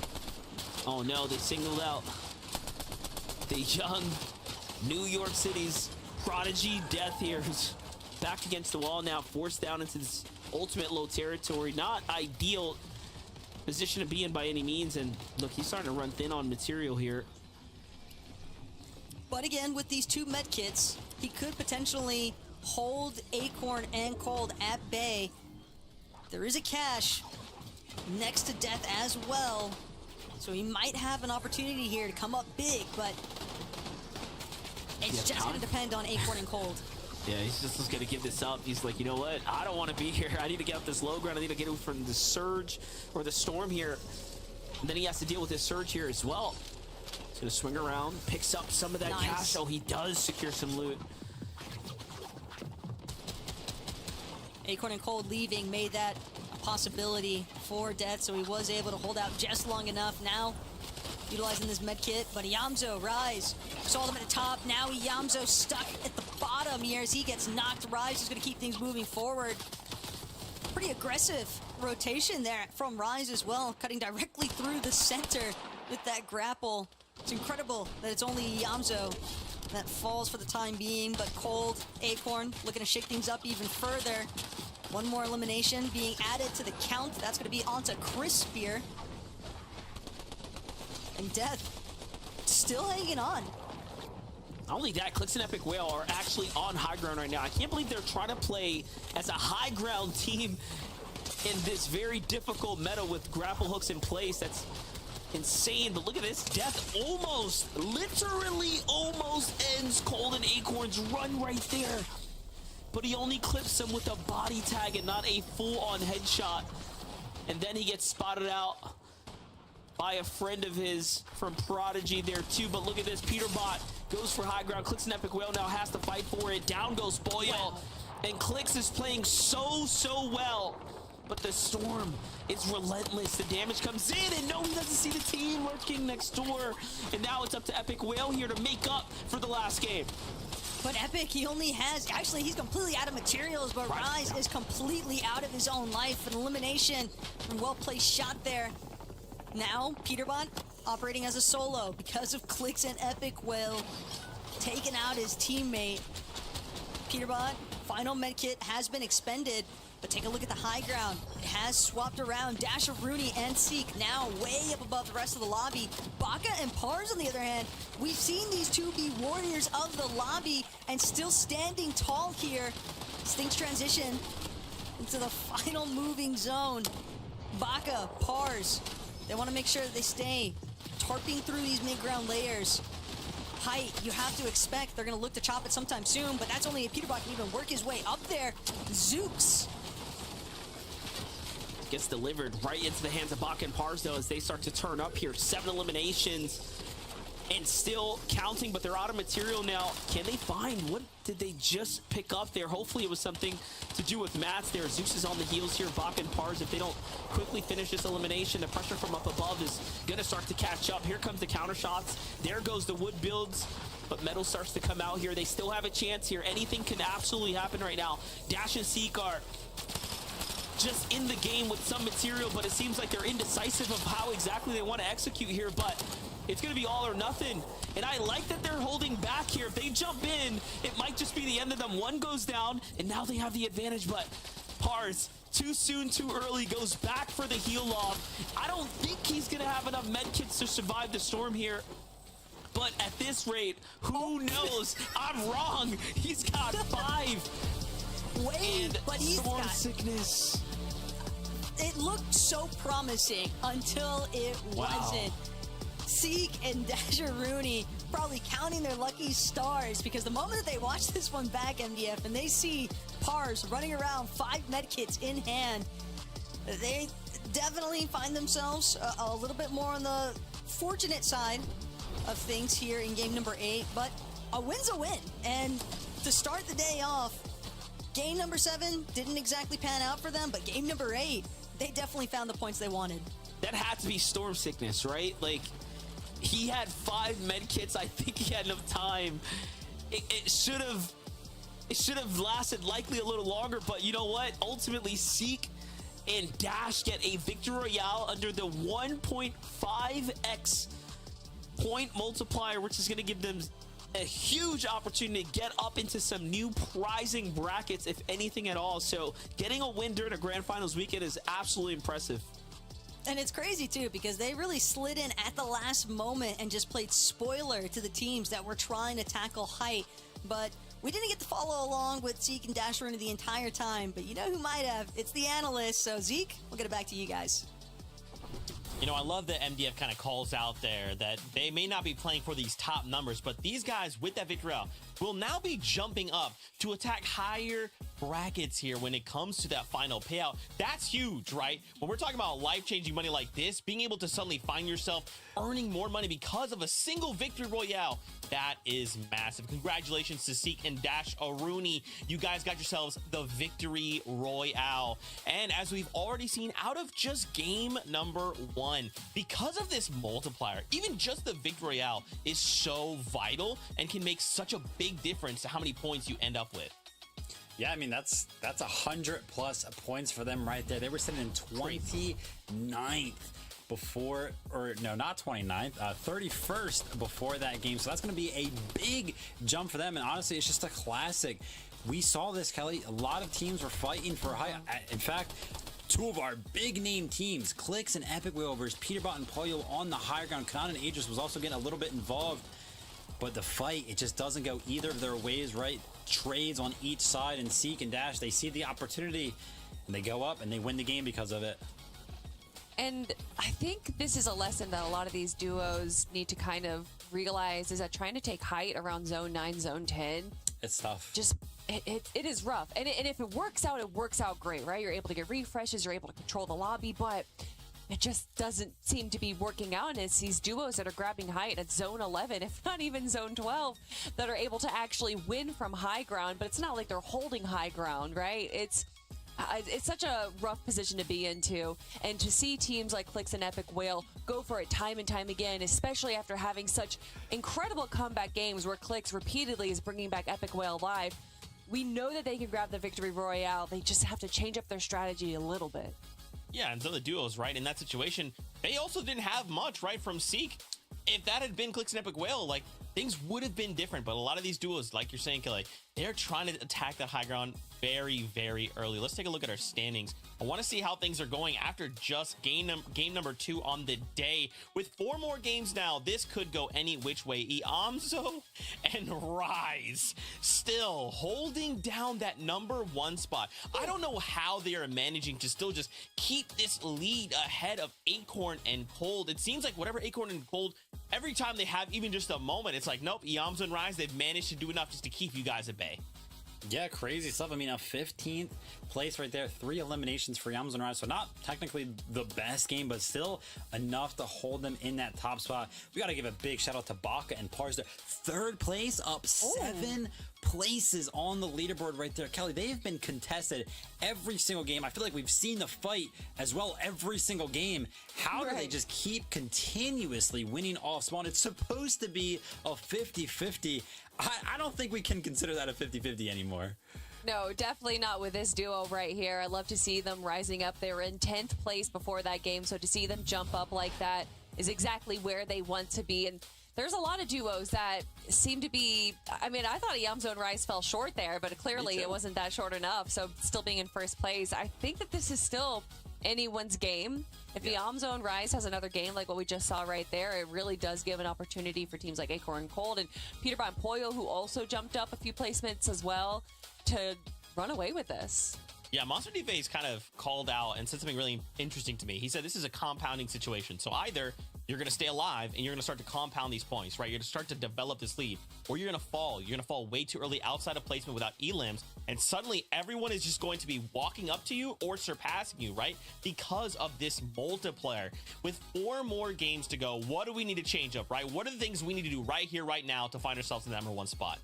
Well, coming into day number 2, actually, both of the teams that have won each of the games so far, neither one of those teams were actually in the top 10. So we're thinking, oh, you know, Iamzo and Rise aren't having their typical types of games. Well, neither are really any of the other teams in the top 10. So we got to see some of these teams, some of the favorites really have those pop-off performances that we're used to seeing from them. I definitely think having smarter mid-game engagements, which obviously isn't something that you can actively decide if you're going to have something that's easy or smart, and disengaging, I think, is a really big part of it. Making sure that you have enough mats in the end game to be able to survive long enough. We see a lot of these duos, a lot of our top duos, kind of having storm sickness, having no mats, so then when they do go down to a solo clutch, it's just scrambles, and some of them are able to pull it out, but obviously that is not the position you want to be in. Absolutely brutal. And I want to watch more games, so we're not going to hold you up any longer. Let's jump back into the action. Casters, take it away. Thank you so very much, Zeke. That's right. The action is going to continue to unfold here. We're approaching essentially the halfway mark of day number 2 now, and it couldn't be more pivotal to stay alive at this point, Taco. I mean, we have to see some adjustments. I've been rooting for Re and Ritual this entire season, and that last game, it was just an extremely difficult one to watch, where they just couldn't get the surge tags that they needed. Yeah, despite the fact that I think a lot of the NA fan base is kind of pinning Reet and Ritual initially as the main characters, it seems like some new protagonists are starting to surface here, MDF, because the fact that we've seen the likes of Death and Polarize, and now we're just going to continue, I think, seeing teams doing everything in their power to try and claw their way into that top 10 leaderboard. And forget about top 10, it's about the top 5, but we've got the battle bus ready for game number 9.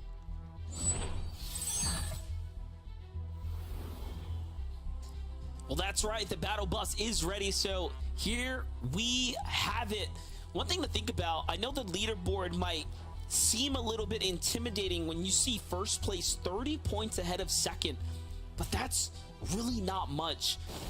In hindsight, it's just a couple of placement points. It's like, you know, a few eliminations, essentially. It's not that much of a gap, and that's what we mean by you cannot afford to fall early.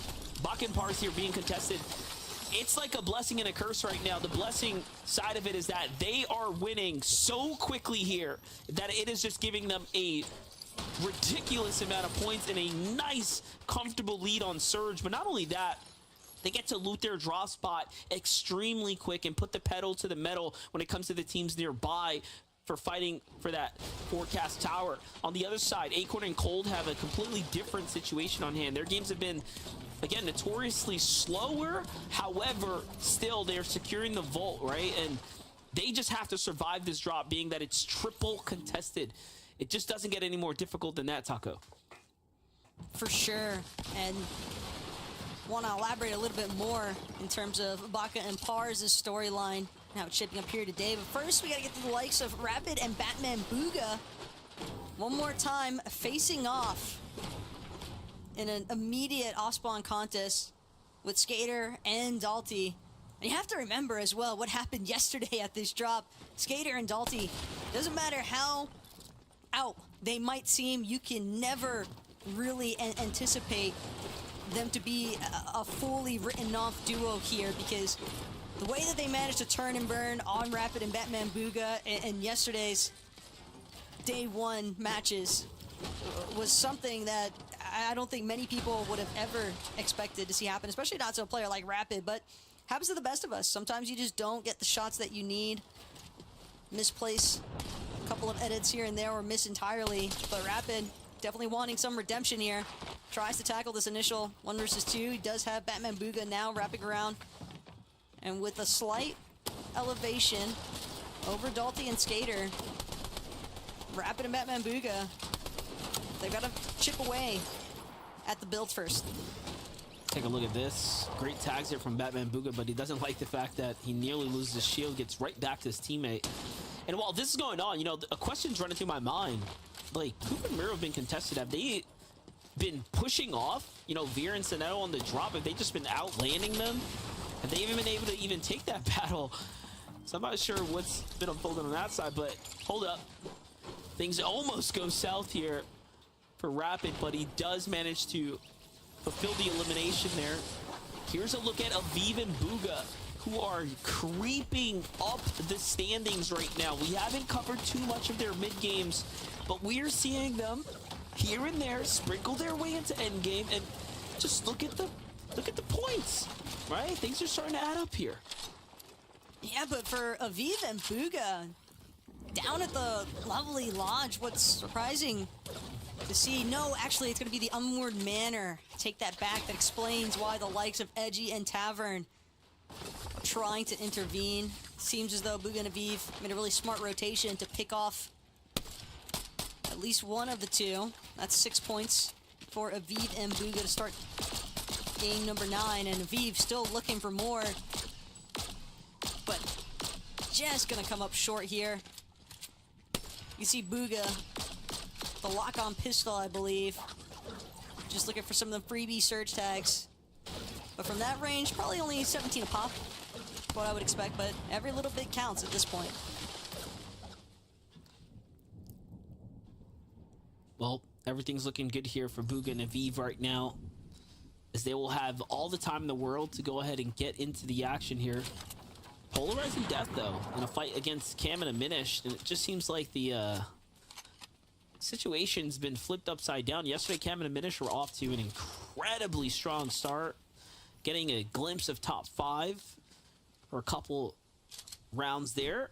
But now it's Prodigy and Polarized, who, after that Victory Royale, have rocketed their way right up into this conversation, into the standings. And that's what happens when you perform stronger on a day where the point thresholds are different, where everything means a lot more. You'll just earn more for your placement points and eliminations. But look at this, Boya and Peterbot, this time contested for the Forecast Tower by a team that's pretty desperate here. It's Snacky and Possessed. They have to do something big, and what bigger thing to do than try to snatch up the information of the Forecast Tower? But they're not happy with the situation at hand. They're not happy to fight for this one. They end up giving it up. Not only that, but with a team base so far up on a hill that can oversee both Poyo and Peterbot, as well as the duo that was just contemplating challenging them. That's part of the reason why we see Peterbot go to the other side of his box. He doesn't want to try and look for peaks from a position that he knows a team with that much elevation over him probably had the advantage. Muzz knocked Acorns in the feed right there. Keep an eye on that. This could be a huge problem. Cold here by himself on the high ground, looking down now. Okay, so it had to be to the hands of a well-timed snipe or something, but either way, it's not looking good. That Cold is just gonna say, you know what? Take the elimination, take all the loot you want. I'm gonna get out of here and play for the tournament life, and he leaves Acorn behind, and now Muzz and Paper have to think. Wait a second. Did they leave his teammate? Did he pick him up? Are they gone? That's crazy that Acorn is still crawling around right now. What's even crazier is that neither Muzz or Paper even had a Reaper sniper at their disposal. And Cold, you can see only 11 bullets left in this Mythic Striker. Might be one of the best weapons in the game, but not if you don't have any ammo to actually look for those long-range battles. Cold probably just praying that Muzz and Paper don't happen to stumble upon this bush, but Muzz and Paper might be the least of his concern. There's a team approaching right next to him. It's going to be Cam and Aminish. They're not bothering to check the bush just yet, but there are some shots being sent their way. So Cold, even if he isn't spotted out by Cam and Aminish, though, he still has to worry about the team that's taking shots at them from over by the Ship It station. Well, I'm more curious. Aminish just like, yeah, dude, I'm just gonna dodge, bro. Bro's running behind the bushes, like, instead of building a wall there. That was crazy. But you know what? I'm not even gonna second guess the decision making from Cold here. He's got Acorn, he's got himself. You know, Acorn is one of the greatest IGLs we have ever watched play Fortnite. So if the call was made, dude, position up, don't worry about it. Play Storm. I trust in it. But now I'm just a little bit wary after watching Baka and Pars try to play that heal off and the Storm sickness catch up, right? So it's kind of like a double-edged sword now. You have to begin to think about these things. You have to weigh your options. You can't really trust the Storm all that much, because in the end game, it could just come full circle there and cost you a win. But for Polarized and Death here, they've tried to claw their way back into this game. You can tell that the material has been bad ever since that engagement up against Cam and Aminish. Look at this. They're going for the fight here onto Macwood and Blake. And and Macwood just gets deleted by Death. I think he caught him with a side angle, and it's just not looking good right now for Blake at all. Blake is unfortunately just a rat in a trap at this point because Polarize and Death, they're not going to let this one go. Blake, the teeniest bit of HP is his silver lining currently. He's doing a relatively decent job, though, at wasting Polarize and Death's time, and at least forcing them to work for this final elimination.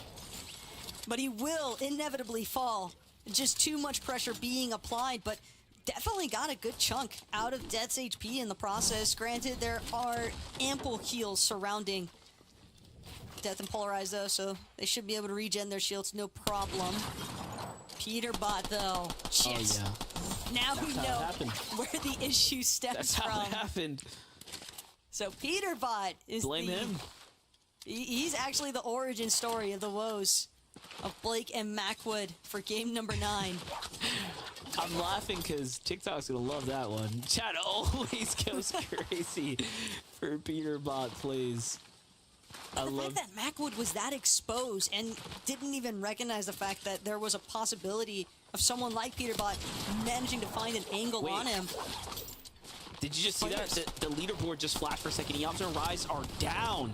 Fully finished right now, which means Acorn and Cold. If Cold can pick up Acorn and run this one back, they have a chance to overtake first place for the first time today. But more importantly, the rest of top 10 have a chance now to start to close the gap. This is going to become an extremely, extremely competitive leaderboard when this is all said and done, because if Yamzo and Rise are out the game, that is the biggest piece of the puzzle that needed to be solved for everyone else inside the top 10. And you just know that a team like Acorn and Cold, if they recognize the fact that Yamzo and Rise have been eliminated from this lobby, maybe expect them to slow things down a little bit, because now they don't necessarily need to go for an overly aggressive box fight. Just find your surge tags, play it back. Don't force any unnecessary positioning or any unnecessary over-peaking. We've already seen a handful of players finding their faces getting ripped off in the process for challenging on the peaks here. Just never know when someone with a sniper is right around the corner. Reed and Ritual, much different position right now. Keep in mind, this is a team that spawns on the eastern side, and they played all the way around here. Beautiful tag right there by Ritual, and just much, much better here as far as the damage is concerned. That's going to really jump them up, give them a little room to work with there. And they find another one on the rotation there, so things are looking up here. But we jump over Cold. Cold likely, I pray that he has picked up the reboot card and he's just waiting for the save at this point. Because if not, time has to be running extremely thin here. But yes, the fact that he's going way out to the storm here shows that he is likely going to try to play for the other reboot off in the distance here. And it's just, again, another game where Cold and Acorn have to play this storm. But you saw what they were able to do last time when they got back in day one. They turned it into something. And just last game as well, watching Clix and Epic Whale, when Clix picked up Epic, they turned that into nearly a victory royale. So anything can happen. But while we're looking at a solo Cole, I couldn't help but notice that it was Baka and Pars situated inside of fencing fields. And if it was Baka and Pars that got that elimination onto Acorn MDF, there's a high likelihood that they're going to recognize the fact there's no way Cold can make a reboot ban play inside of fencing fields. That's just going to be impossible. So they're going to hold it down. They held Cold. They forced him to move even further into Storm. And now, wouldn't be surprised to see them. They're going to offer this elevation. They might even look to just turn around, play back, and maybe even try and hold Cold and Acorn, since they already forced them into such an awkward position inside a Storm just to find that initial reboot. I'm just so fascinated by the fact that they're both at 440 points, tied up. First place is down. This is their one opportunity to really take a stance here against Yamzo and Rise. And will they be able to raise to the equation? Rise to the situation is the question here, but let's see it. Baka, Pars find themselves in a new zone here just underneath the Rift Island. Rift Island? What? Hello, teams. Welcome to the Rift Island. This is where you come for your brick.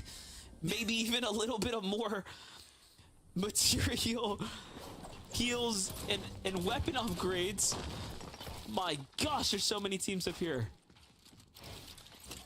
Looking a little bit more like Rift Mansion at this point with how many residents are actually trying to take place up here on top of the Rift Island. But Miro and Cooper being one of the teams. Miro taking full advantage of this height. Gonna try and apply some pressure onto the teams boxed up underneath the Rift Island. Probably just waiting out their moment.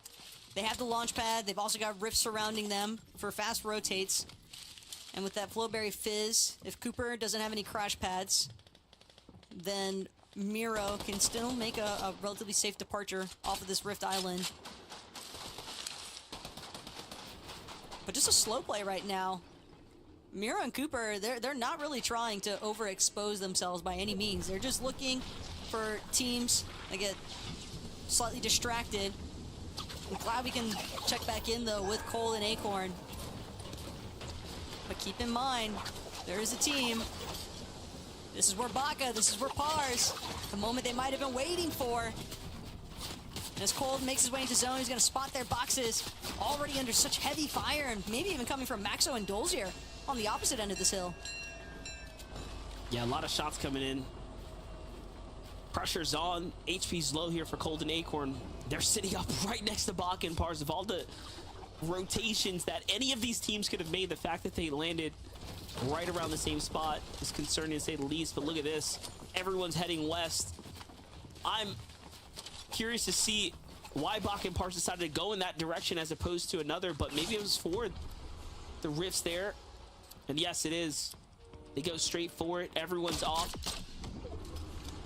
Trying to escape now at this point. I like that Cold and Acorn are going to sit back here and go for tags as opposed to rushing to the new zone, because everyone is going to be floating across. But yeah, they recognize they can't play with the zone for too much longer. Can't afford to take Storm. Players surround them. They find a rift there. And Neko almost hits the tag. But Acorn gets hit before he jumps in as well. So look at this. They're below the surge now. They will have to either position up extremely strategically or land on a team. And I'm watching markers come out, so we don't really know what the decision is going to be just yet. Looks an Epic Whale are landing here, and it seems like everyone that's landing in this general area are teams that are deciding, I probably need to fight, so I'm going to stay next to all of these other teams. And the story goes on, but hey, look, the script's already been written. These guys have a chance here with Yamzo and Rise out, and this, again, might be one of the only lucky opportunities to get to line up this way, and Cold and Acorn continue to take advantage of the opportunity that has been presented before them. And my, oh my, with every step they take towards the lead, things become a little more interesting. It's always insane to me when teams are in a moderately shambles situation, because Acorn and Cold, with how deep of a rotate they had to make from inside of the storm, they had expended most of their white heals, but Zabby and Neko just gifting them every single resource imaginable as far as shields and white HP heals are concerned. A benefit that Clix can only wish him an Epic Whale might be so lucky to stumble upon, as they'll find a very temporary relief from that surge damage. But as soon as things tick over, you have to keep in mind they're still relatively low on their surge damage. They need to take an engagement. They don't have that many materials either, so a refresh is the utmost necessity here. Yeah, they're gonna have to do it. They've seen this happen before, where they crash pad into a team and it works again, but Epic lets his side guard down and the shots come in. And that's it. Epic Whale clicks. get halted for a second. Baka and Pars, it seems like they met the same fate here. Completely different story, though. They were comfortably above the surge, and they just get deleted. You could tell that the server pressure was definitely adding to that rotate. That is so, so tough. And look at this now. Shots from above. Acorn and Cold are just taking full advantage of the lobby right now, of the situation at hand.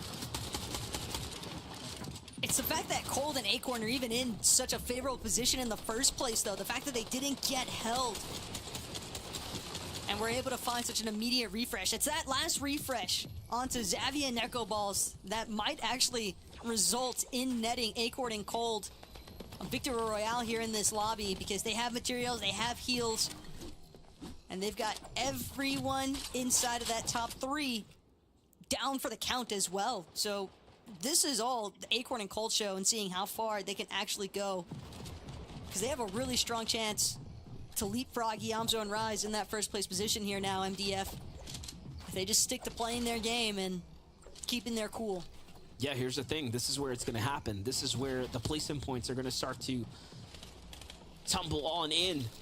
And if they can soak up a top 15, a top 10 right now, they're going to be closing in on that 500 point threshold. They'll be the first ones to really begin to break away. Pewterbot and Boyo have a chance here as well, but they're going to need like a top 5, maybe better, in order to get up there and earn another 70 points. But look at this. They're starting to eye up potentially threats right here. Threats. Who does he know he has a weakened wall there? Might just have Pewterbot flying right on in through. Wouldn't put it past him, but no, shots coming from down low. It's Day. Day in another endgame. Okay, I just need to see Day's points at this point. This is 3 games in a row. We're seeing him make it to mid-game, but Redux gets taken down right here. So it's going to be up to Day by himself. Either way, impressive nonetheless. 187 points from being at all the way at the bottom on jumping way on up. No, that's what happens when you have those 1.5x points. Anything can happen. It's going to be tough, though. Shots are coming in here for Pewterbot and Boyo. It is not looking good at all. These trades are not going in their favor, Taco. They're not finding the tags that they're hunting for right now. They're trying to force it, which of course is never a great recipe, but they kind of have to as well right now. Yeah, right now it's all about whether or not Pewterbot and Boyo can actually break through, find an elimination onto Day, and just keep paving their path forward. As Death polarized. Another elimination secured onto Spinks. Pump still running around somewhere, because that's only 1 elim currently for Death. And you can see Pump now on the other side of this wall. Death seemingly doesn't seem to recognize the fact that Pump is lurking just behind him. Gotta be careful. Pump could potentially make the play of a lifetime here and double eliminate Polarized and Death if they're not careful. But it does seem as though the intention from Pump, at least for the time being, is lie low, stay hidden, and just move with the backside of the zone. Or get eliminated immediately. Yeah, they're still adding up. They're earning points here. That's what's most important for Def and Polarized. They are now in the 400-point threshold range. This is top 10 page. This is it. This is starting to really close in. If they can earn 30 or 40 more points, I mean, they'll start taking off into the top 5 conversation. Let's look at Pewterbot here, who, like we just said, was struggling, but he hits the sniper shot of the day there onto Duke, who was flying across the sky and manages to avoid the incoming fire here, staying alive. And even with shots coming in from behind, you cannot stop Pewterbot once he gets going here. He is determined to jump into top 5 right now. But grappling through the center of the zone, Pewterbot bound to draw the attention of other players in the lobby. You can see his HP paying the price for that faster rotation. Sure, you got somewhat ideal positioning now, but definitely needs a refresh of some form if he wants to try and maintain hanging out in the mid ground. But if there's anybody that can get it done, Pewterbot is certainly someone I would look at. And finding those 2 med kits, blessing in disguise here. Meanwhile, big stuff too from Boogs, finding that elimination onto Bila. Yeah, and he makes it quick and easy there too. Jumps right in, takes him down, picks up all the loot. No resistance there either, but oh, misses the grapple hook. This is going to be a little dicey here, but luckily no one lands next to Aviv here. They have plenty of space to work with. Aviv sets up the 2 box for him. They're going to heal up and get right back into this game. There are fights happening above them, and Aviv says, don't heal. Let's get these points. And they go right in for it. And it looks like the points are good as they find Vanilla's there and they pick up all that material. That's going to put them right back into the game here. And they have everything they need, but I'm looking at the zone here. It seems like it's going to bounce back. And Cold and Acorn continue to claw their way back from the depths into the stratosphere here as they now have points here to take the lead, and they have done it. Top 15, I called it, is what they were going to need to get a 500-point threshold breakthrough, and they have done just that. But look at this. I like what Cold is thinking there. He singled out some floors. Oh, the crash They want pad. to go up, though. Oh, but a team jumps in. And the grapple comes out, and look at this, Taco. They position themselves pretty sweet here on the side of this mountain. No, this is the perfect spot to anchor up because halfway up the mountain face, if the zone does happen to pull back the other direction, they're still operating from that secondary height layer. It won't be too difficult for them to actually scale down the side of the mountain. Same story can't be said, though, for Bugha and Aviv. Bugha going to pick up the materials that Aviv has chosen to drop. We saw them moments ago with a massive refresh elimination, but now with Bugha being left as a solo, he can't afford to keep tarping as aggressively as he once was. Another elimination going to be found onto Polarize. It's Reet. And Cold and Acorn. And they're both still in this. Reet and Ritual are both still in this. They are literally making a comeback right now. And you have to assume that after that last game, number 8, the anger, the disappointment all starting to kick in here, and they're going straight into performance mode, and you'd love to see it here as they break into the top 10. Reet and Ritual have done it. They've managed to jump right back in and stay relevant to the standings here, but Cold and Acorn have not stopped against all odds. Peterbot sliding across. What is that? Deletes Acorn and likely Cold right afterwards. What in the world did we just watch? Nah, Peterbot said, look at you, look at me. Action man at this point with that slide by elimination. That was insanity. Yeah, he got both of them. I don't see their names up anymore. Peterbot just ended Acorn and Cold, and he might have did it for, at this point, Reet and Ritual, because they need the rooms to start closing in now. And incredible enough, look at the points here. They're going to probably overtake Yamzo and Rise if they can get another elimination. If they can literally finish off this other duo. It's all or nothing, and they find Trashy. Those are worth so much. They just jumped 20 more points, by the way, for that by itself. 2v1, though. They take fall damage. Bryce is going to get the elimination credit, and Ritual could not hit the shot, and Bryce will win the game. What a steal takeaway there for Bryce and Chubbs, though. Bryce operating as a solo, by the way, in that final moment. Just really smart. By the time that Reet and Ritual actually turn behind them to see who's actually making their approach from the ramps that they had just jumped off of, it's just too little too late. Bryce already catching the upper hand. A little bit of tag team efforts as well, though, from Trashy, because without Trashy applying damage there onto Reet and Ritual, that 2 versus 1 situation is a lot less likely to be won by Bryce. Absolutely incredible win for Bryce right there in Chubbs. Bryce and Chubbs were off to a strong start, kind of lost their momentum, but with this win here, we have seen Bryce and Chubbs do some incredible things and make big plays. And look, they won a game at Global Championships. In fact, I think they won a few games at Global Championships, and now they do it here in the grand final settings of this first chapter. So you have to really appreciate the fact that they're a team that can win. They have all the signs to be an elite squad this year. Bryce and Chubbs, just one of many teams coming to their true form here because it's the second day of Grands, MDF. These are these teams' last chance. And keep in mind, only the team in first will solidify their spot at LAN later on this year for the Global Championship. As for how the leaderboard's currently looking, though, we're going to have to kick it back to Zeke, Vivid, and Kelly to give us the breakdown.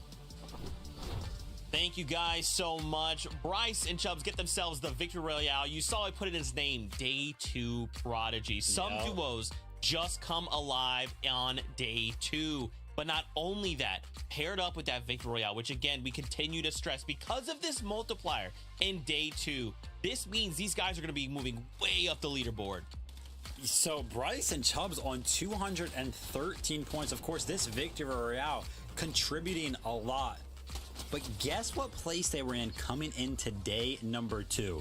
They were in 49. Our eyes have to continue to follow Bryce and Chubbs as day 2 continues, because this could be the story.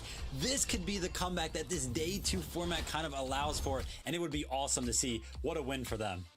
Yeah, they're landing near that hazy hillside, and they are contested against Seek and Dash, and we've seen the success from them. So I'm wondering if day 1 there was just a lot of issues with that 50-50 off drop, but to see them take that now, an incredible performance. So proud of them. Man, though, Re and Ritual so close. I'm actually a little surprised. It looked like Bryce 1v2'd them. I'm a little confused of what exactly happened there. We've seen Re and Ritual have such incredible fights, and so I'm excited to see what exactly went wrong there for them. But regardless, either way, Re and Ritual getting a second place, and they were kind of running the low ground for most of that end game there. Definitely going to be jumping up the leaderboard as well. Yeah, I want to see this leaderboard, man. It is going absolutely crazy here in the North America Grand Finals. Remember, Acts of Champions, Global Championship spots, both on the line. And look at this. Acorn and Cold finally get out of Iamzo and Rise's shadow, and they overtake that number 1 spot. Kelly, I love your call out of Re and Ritual. Because of the multiplier, if they had gotten that Victory Royale, just imagine how much closer, if not, they might have overtaken Acorn and Cold. Yeah, it's so close. And here we're going to look at the run that Re and Ritual had. I mean, you can see here already 8 eliminations. And once again, they peak from the middle ground, going for the high ground chop here. And it's so late that they don't even really need to focus, the late ground team. They were looking behind them, and I think that's kind of what threw them for a loop going up against Chubbs, which is just down, or I'm sorry, yeah, Bryce, just down below. They drop down, and it's a 1v2 and an incredible run there from Bryce. It's just so quick to be able to grab those eliminations, but still, Re and Ritual with the 10 eliminations, that's going to get 60 points plus second place finish, clearly shooting them up the leaderboard. But for me, I hope we get to look at that leaderboard again, because between first and 6th place, it is such a short amount of points. Yeah, 440 there for Baka and Pars in 6th place. Acorn and Cold currently sitting in that number 1 spot. Listen, it's Acorn and Cold's day, all right? These guys are going absolutely ham in a way that I don't know many people would have predicted. Yeah, you predict, okay, they're amazing, but these guys have taken it to a completely different level, especially in a situation where you have to reboot your teammate. You're put on such a back foot.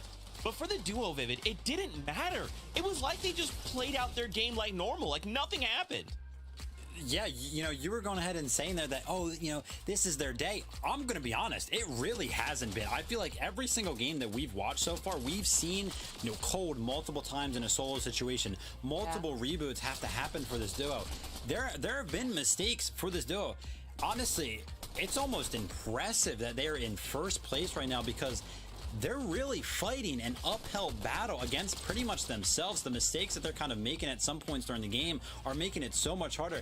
But I have no idea how you can get a reboot off in an FNCS Grand Finals lobby and then make it all the way into the end game like that. I mean, it takes some serious skill. Cold also using a very intelligent play, because there was a reboot very, very close to the Storm Edge that he could have rebooted Acorn at, but no, he decided to actually go deeper into Storm, so that way nobody got the audio cue that a reboot was coming in. Very, very smart. It's those little things that are making a difference, and allowing them to kind of come back from some of those mistakes. Well done for them. First place right now. Yeah, and I mean, this might be a repeat of what we saw from last year in Major 1 for Chapter 4. They grabbed first place, and clearly they're an incredible duo throughout the entire year. They never placed below 6th place in the Grand Finals. I just, like you said, I don't want to see Cold in a solo situation anymore. I want to see them survive together. I want to see them have more than 15 mats at Zone 10. I want to see them be able to pull this off, because with the lead that they already have right now, with just the perfect Victory Royale, they can skyrocket themselves ahead of the competition.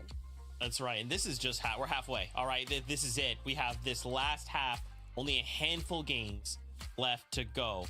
Now more than ever, duos lock in because we are fighting for a spot at the Global Championships. With that being said, we are ready to get back into more action, more Fortnite right here, right now. So let's hand it back to your casters for the next game.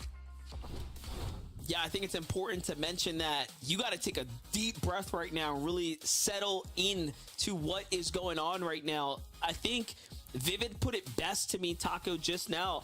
It's not even like perfect play that we're seeing by any means by the teams inside the top 10. In fact, they are all struggling with their own little individual things. And if they can't figure it out, new teams are going to come up and take their spots. This format has already proven it's the fact that the 1.5 times point multiplier is making for some crazy comeback story action to possibly unfold here. So as we dive into game number 10, Battle Bus set for launch. Well, here we have it. There's only a couple of games left here now. We're past the halfway mark. We're jumping in to the late stages of this grand finals. And if you're Bach and Pars, I think you're pretty happy with this bus here because it's going to favor their side. It's going to allow them to touch down and, again, likely play into their strengths, which seems to be dropping down and besting Aaron to the punch here in Chance. Chance is going to be a lot higher than Pars is, and Bach and Aaron are right there neck and neck. And look at this. Pars with the perfect drop here. Gets the weapon first, gets the finish as well. And again, all because the battle bus is closer to their drop, is there's less variability involved. They could just time it better, right? The little things really start to show you what teams are stronger, what teams have more strengths in certain areas, and Bach and Pars are taking full advantage of being contested right now when a lot of teams don't. A lot of teams crumble when they're contested, but not this duo. No, Baka and Pars proving yet again they knew heading into today that it was going to be a scrappy one. But given how day one went for them up against the likes of Chance, Aaron, and several other teams, because if Baka and Pars aren't quick finding one or both of those eliminations off of Chance and Aaron, we've seen numerous times already the third party action, the fourth party, even the fifth party, Baka and Pars both attesting to the fact that they were essentially getting pentaconned at their drop all day yesterday, so bound to have made the proper adjustments. Seeing them go 3-0 on the day so far, though, it's got to be a huge confidence swing for sure.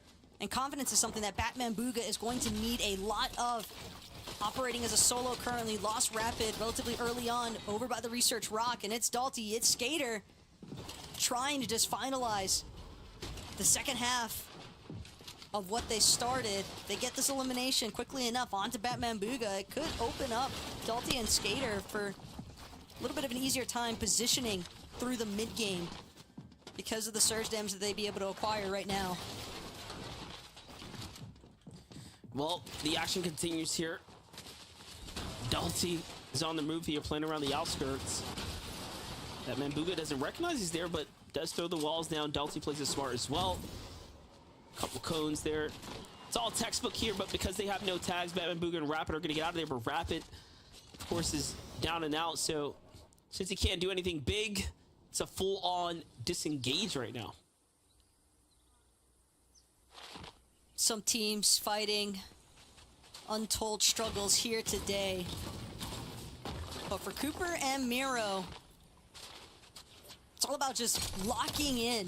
That seems to be the mentality for Cooper. As things continue, progress a little bit slower here by Pleasant Piazza. Cooper right now hanging out beachside, farming out some of the chests in the sand. He is relatively split though from Mira, but with basically no population nearby, it's a safe split to continue their loot path.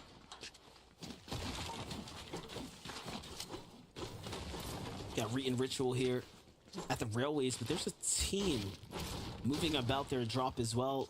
So they do have to be extremely cautious right now. Danger ever so lurking close by. It's just one of those things where you never really know who's going to decide to do something a little bit different, adjust their strats. It's Pump and Sphinx who's encroaching on their territory, but now we jump in with Acorn and Cold here. not looking to make the same mistakes they made last time up against Muzz and Paper. But instead, it's Mason and Aaron who seem to have a position advantage over them. But see, all these teams at Fencing Fields, it's like a very steady rotation process between the teams located at Fencing and then the teams that are coming out of Ruined Reels. We've seen a handful of times now where Bacon and TK are two of the more prevalent players that have a tendency to try and rotate towards Fencing, see if they can pick up any last-minute battles, last-minute search. Cold and Acorn, though, will make the first attempt. So they'll at least lock down the Society Medallion from Nisha. They've got the Vault Keycard, they've got the Mythic Striker. Now all Cold and Acorn realistically need to do is prevent anyone else from forcing them into a solo situation. They know that they've got to worry about Empen and Mason lurking nearby. Back on over to Bugha and Aviv here on the south portion of the map. The zone's going to favor them this time. And that's going to be nice for them here, as we know they're a team that plays well regardless of the situation, but... I think he's got enough shield potions. Yeah, they just keep dropping out. Like, what's going on? Bugha almost looking like a loot llama there for a second. How much shield he had. And shield! Man, that's something Clix and Epic could use. But after confirming 2 eliminations to start off game number 10 pretty hot here, Clix has been playing out of his mind, by the way, for day number 2. But what I would like to see, MDF, is Epic matching that same pacing, matching that same standard that Clix has been operating with here today. He's the 6th time, after all. Clix doesn't have any FNCS titles of his own. He wants to find the first one here today, if possible. But it starts with Epic, honestly, needing to rise to the occasion, because Clix has been holding things down pretty heavily here today. Look at their HP. 3 HP on Clix. Epic Whale, super damaged. We jump in with Paper and Muzz right now. We're getting active here. Edgy on the run. Where's Tavern? Likely in the elimination count of Paper. He's just going for it, but the risk. He gets sent flying there by the crash pad. You have to assume that is basically mistakes were made, and you have to wonder, the sniper in hand, what all happened here? No scope needed. Oh my gosh, through the bush. Probably the last thing that Edgy and Tavern would have expected, because it's not usually a guarantee that Paper and Muzz will even have a Reaper Sniper available. Fencing Fields, if you don't get it as floor loot, Muzz and Paper, we haven't seen them really go directly for the vault here at Fencing. It's like they're down to try and find eliminations if possible, but they don't really seem all that invested as far as challenging for the vault is concerned. So the fact that Paper even has that sniper available to play with, that's likely going to make up the bulk of Muzz and Paper's surge strategy here in game number 10. The vault's going to start to open here. It's going to give the signal to the lobby, and I'm just keeping an eye on where those players are moving. It doesn't seem like they're going to be moving inwards right now. And Bach and Pars, very interesting rotation they make. They go straight north up the beach, looking to finish things where they started with Chance and Aaron. And we kind of saw this before, where they would quite confidently chase a team up the outskirts of the map, regardless of where it positioned them. It seems like that might have been the case here. And this, and now that I think about it, Taka, remember last time how they caught that storm sickness? It was probably because something like this or another. In the storm, just like this, yup. This feels more personal than necessary, as Baka won't get the better end of the exchange either. Aaron and Chance, they were scot-free from Baka and Pars. Baka and Pars then chose to force the situation, not satisfied with that initial elimination they've been able to achieve to start things off here. And Aaron and Chance, the fact that they were able to turn that one around on Baka and Pars, a team that was in heavy contention for the top 5, mind you. That's going to be a very steep price to pay for Baka and Pars now, something that they might reflect on later here today. But first, got to see how the rest of this match plays out. And for Peterbot and Pollo, another box fight over the cash. But Peterbot, Pollo, they've got Xavi and Neko on the back foot here. Xavi and Neko don't really seem all that confident in trying to take this engagement up against the likes of Peterbot and Pollo, probably recognizing the fact that, hey, these guys are good, but the way that they're holding them back inside these box fights. Well, things are looking pretty tough right now for everyone here on the outskirts, as they're going to have to rotate right through Peterbot and Pollo. One thing I am noticing, though, is that Peterbot's about halfway through his material, so not the best spot to be in this early in the game. He's eyeing up, seems like, Mirror up there. But on the other side, a lot of action still unfolding here. Aviv with the sniper in hand, and man, players gotta be careful not putting those walls up. It's just no other way to put it other than you kind of deserve the shot that comes in if you're that exposed and someone sneaks up on the side of you, by the way, and you don't recognize them coming. It's a pretty tough spot to be in. But at the same time, I almost can't fault Dasharuni for that one. He gets incredibly easy. For even a second, a lapse in judgment, that's really all it takes. And Aviv, he's definitely been a very heavy player off of this Reaper Sniper whenever he has it available to him. Being supported by Bugha as well. And now Bugha Aviv with that confirmation of limb. Ample surge damage applied. So we're gonna tap back in over to Clix and Epic Whale's point of view, and max materials, very solid ammunition as far as Clix's loadout is concerned. 6 flowberries in tow as well as a grapple blade, so mobility definitely not an issue here, but it hardly ever is for Clix and Epic, given that they drop over by Lavish Lair, essentially guaranteed some of the best forms of mobility from that POI. Sniper still in hand here for Clix right now. These 2 eliminations looking pretty nice right now. Ooh, Bila in the building here. Has to be careful. This is just so dangerous with the sniper, and this is why he has, again, some of the highest damage output that we've seen here amongst all players this weekend. Look at this. Death and Polarize sitting right up on top of Muzz and Paper's bases here. Oh, but they're going to rotate. They don't even want to remain near these teams here. Very interesting. Oh. What's your take on this? Well, currently, Death soaring through the skies without Polarize. Hopefully, Polarize is able to run that one back. And yeah, sure enough, will reunite with Death. Very fortunate that they were in a position where no one in the lobby had really started to build up. Area hasn't been super condensed just yet, but the fact that Death and Polarize did start to make the approach over towards where Vert and Yuumi were boxed up. And to battle currently next to the Ruin Reels, bound to draw some attention now with how many shots are being fired here. A lot of materials being spent as well. Death looking relatively low on his mat count, a lot lower than what you would want to be for the approaching point of a mid-game.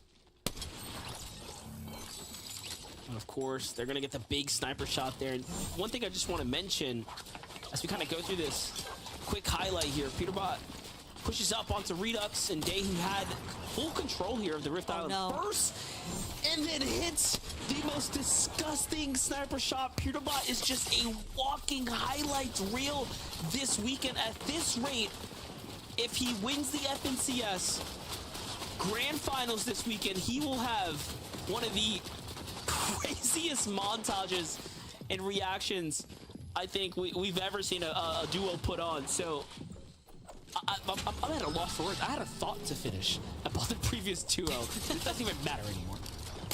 Easy for things to slip the mind, but Reed, He's trying not to let game number 10 slip away from him. Nice knock onto G-Money. Won't buy him a little bit of time here. Tries to go for the medkit pop, but comes under pressure yet again. It's Cold and Acorn on the side of his box now. Diego plays. G-Money recognizing the fact that there is now a third party introduced towards this box fight engagement. Ritual not revived just yet. Reed was trying to stick it, but this is Cold, crazy. Acorn, they just recognize the fact, no, this is a team that's operating now as a solo. They're going to chase down Reed, and for good reason, because Cold and Acorn, not only will it just be another 6 points towards the elimination count, but this is part of their competition for that first place position. And that's it. They know exactly that. Looking at the feed gives them all the information they need. They see the elimination come in. They see the name pop up, and they immediately alter their demeanor. They change their entire, game plan right there, and they key down Reed without even thinking twice about it. Their immediate competition is out, and look at how things are aligning right now for Acorn, 2X, and Cold.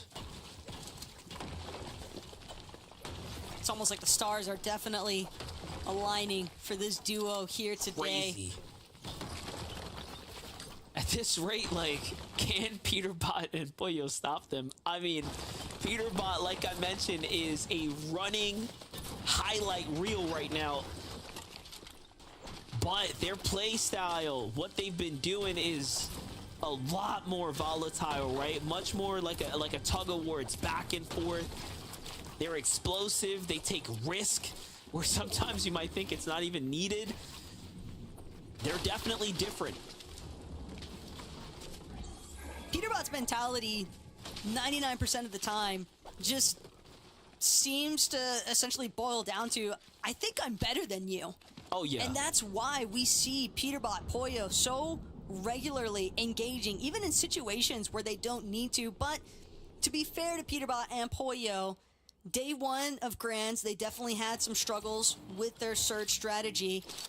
It seems the way that they've chosen to try and deal with those issues is by making plays to Rift Island, because it's 2 games in a row now that we're seeing Peterbot Pollo actually choosing to go to the top of Rift Island. And sure, maybe it's just convenient based on its location in comparison to where they were already originally rotating. But at the same time, we've seen so many teams opting to stick around that Rift Island, whether to utilize the rifts for the easy rotates towards next zone and later rotates at that. But regardless of the case, it's definitely helped Peterbot and Pollo more than what it's been a negative against them, even having to deal with a little bit more traffic on that island. I mean, I'm absolutely with you. I'm just looking at a little update here from Cold and Acorn, who are only 97 above the surge, so they're going to make a quick dash here to the new zone. One of the first teams to actually position up, and I find this to be super interesting that they want to play the bush here.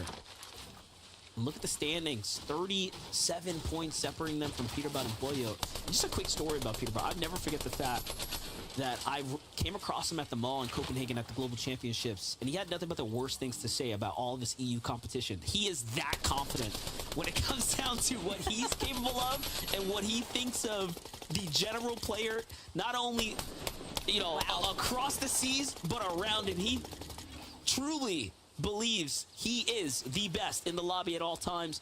Global Championship performance, this is a different discussion for a different day. Sometimes you're hot, sometimes you're cold. But right now, we're seeing top-tier Peterbot. Yeah, we're also seeing top-tier Cold. I mean, that elimination that he just acquired from across the way onto Scissor. Tragic stuff there for Chimp. Not sure if Chimp is still up in the running, but losing Scissor definitely going to be a massive spoiler into his late game strategy. And Cold, even talking about it, ice in his veins, but this man's hands are on fire as he continues to rack up some of the shots. We saw them jump temporarily up to 300 above that damage threshold, and now yet again another dip down, just 73 above. This lobby proving to maintain hyperactivity as far as damage application is concerned. And you can see even behind Acorn and Cold, Skater, Dalty. Acorn and Cold got to be careful here, but more so Death and Polarizes. They're caught up in a box fight right now with Blake and Macwood. Curious to see how this is going to work out for them right now. They don't need to rush the fight by any means, but Mira and Cooper are likely to press the engagement here and pressure these walls. And look, the lobby's starting to decide to turn against them as well. You have time to work with, but Polarize gets knocked there. He makes the wrong decision. Death makes the better move to go into the storm. Kanata and Agers come in and take them down. We've seen Kanata jump into the feet a few times today. Unfortunately, they had a very, very short day one performance, which has kind of left them out of the conversation. They've managed to turn up and find better moments of success here today. Either way, though, more competition falls for Cold and Acorn. Players like Peterbot and Boyo, of course. And Cold, Acorn, bound to have been able to hear those shots coming out of the boxes behind them. They know Skater, Dalty, they're close. Probably getting the audio cues now from the grapple blades, trying to light Skater up out of the sky and pick him off before he can actually grapple his way above the hill. And now it's going to come down to Cold, to Acorn. 200 damage above, but they still got to make sure that they rotate into a nice position here in zone. You've got Chubbs doing what he can to try and push Cold and Acorn away from him.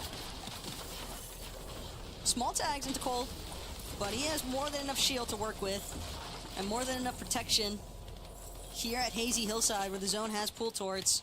Some good elevation now as Cold and Acorn try to hang more towards dead side of zone. I like this little outskirts spot that they're in, and yeah, just talking about Kanata and Agers' general performance. Look, they're at 317 points, right? Top 10 is around 400, which is 1 win. There's enough games in front of us to put Kanata and Agers possibly up at the top. It just depends on how they perform, and look at this. They are just playing so exceptionally well in another set of eliminations. And in fact, if you just tally up how well Kanata and Agers are playing right now, they're trending at around second. If it was just a one-day tournament today, they would be in second. That's just how good they're playing right now, and the points are showing it. But can they continue to replicate it throughout the course of these remaining matches here today, MDF? Because even if they pull it off in game number 10, they still have 11 and 12 to worry about. Although, with such a veteran team in Kanata and Agers, that sort of experience could be the real difference maker in terms of how successfully they can match their consistency on the day. Look at this. Look at this base. This is looking like real Chapter 1 vibes right here. Bugha and Aviv with a double ramp out metal base. Back walls, no floors. Very, very reminiscent of early Fortnite day strategy right here. But I'm for it. I'm signed up for it.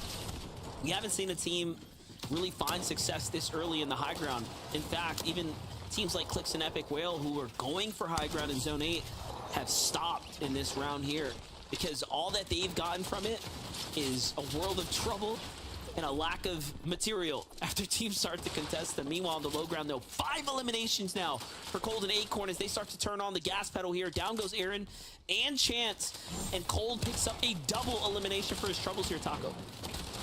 It's the fact that Cold and Acorn, we saw how early on they made their way towards that less congested side of zone.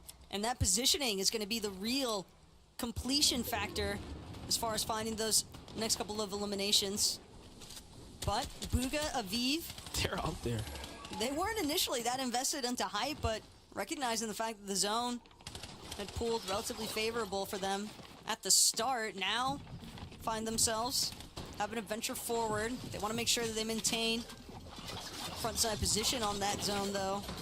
It's going to be tough, though, especially once the grapple comes into play. These teams on the low ground might have the opportunity to just look up. I like how Peterbot and Boyo are playing this right now. Front side, staying far in ahead here, not looking to get into any enemy territory. Breaking all boxes, playing extremely safe. Just textbook. This is the one thing top tier pros do better, is managing to stay and stick to the basics here, or what's going to allow you to excel.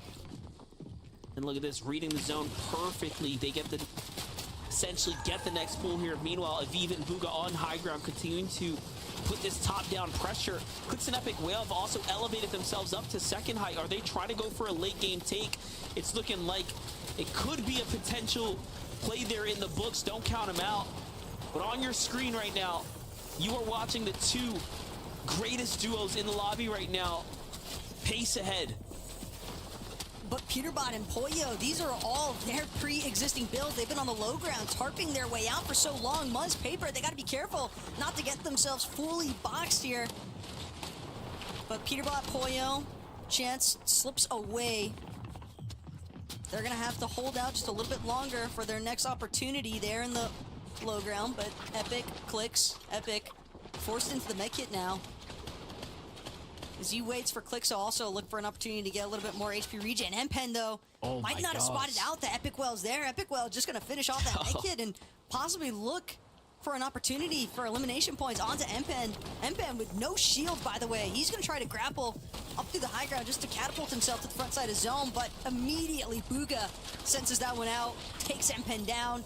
Oh, here they go. Acorn and Cold spring their way all the way up to the top and break the bills from underneath Bugha's feet there in Aviv, and high ground is theirs, and they get to reconnect to the old builds.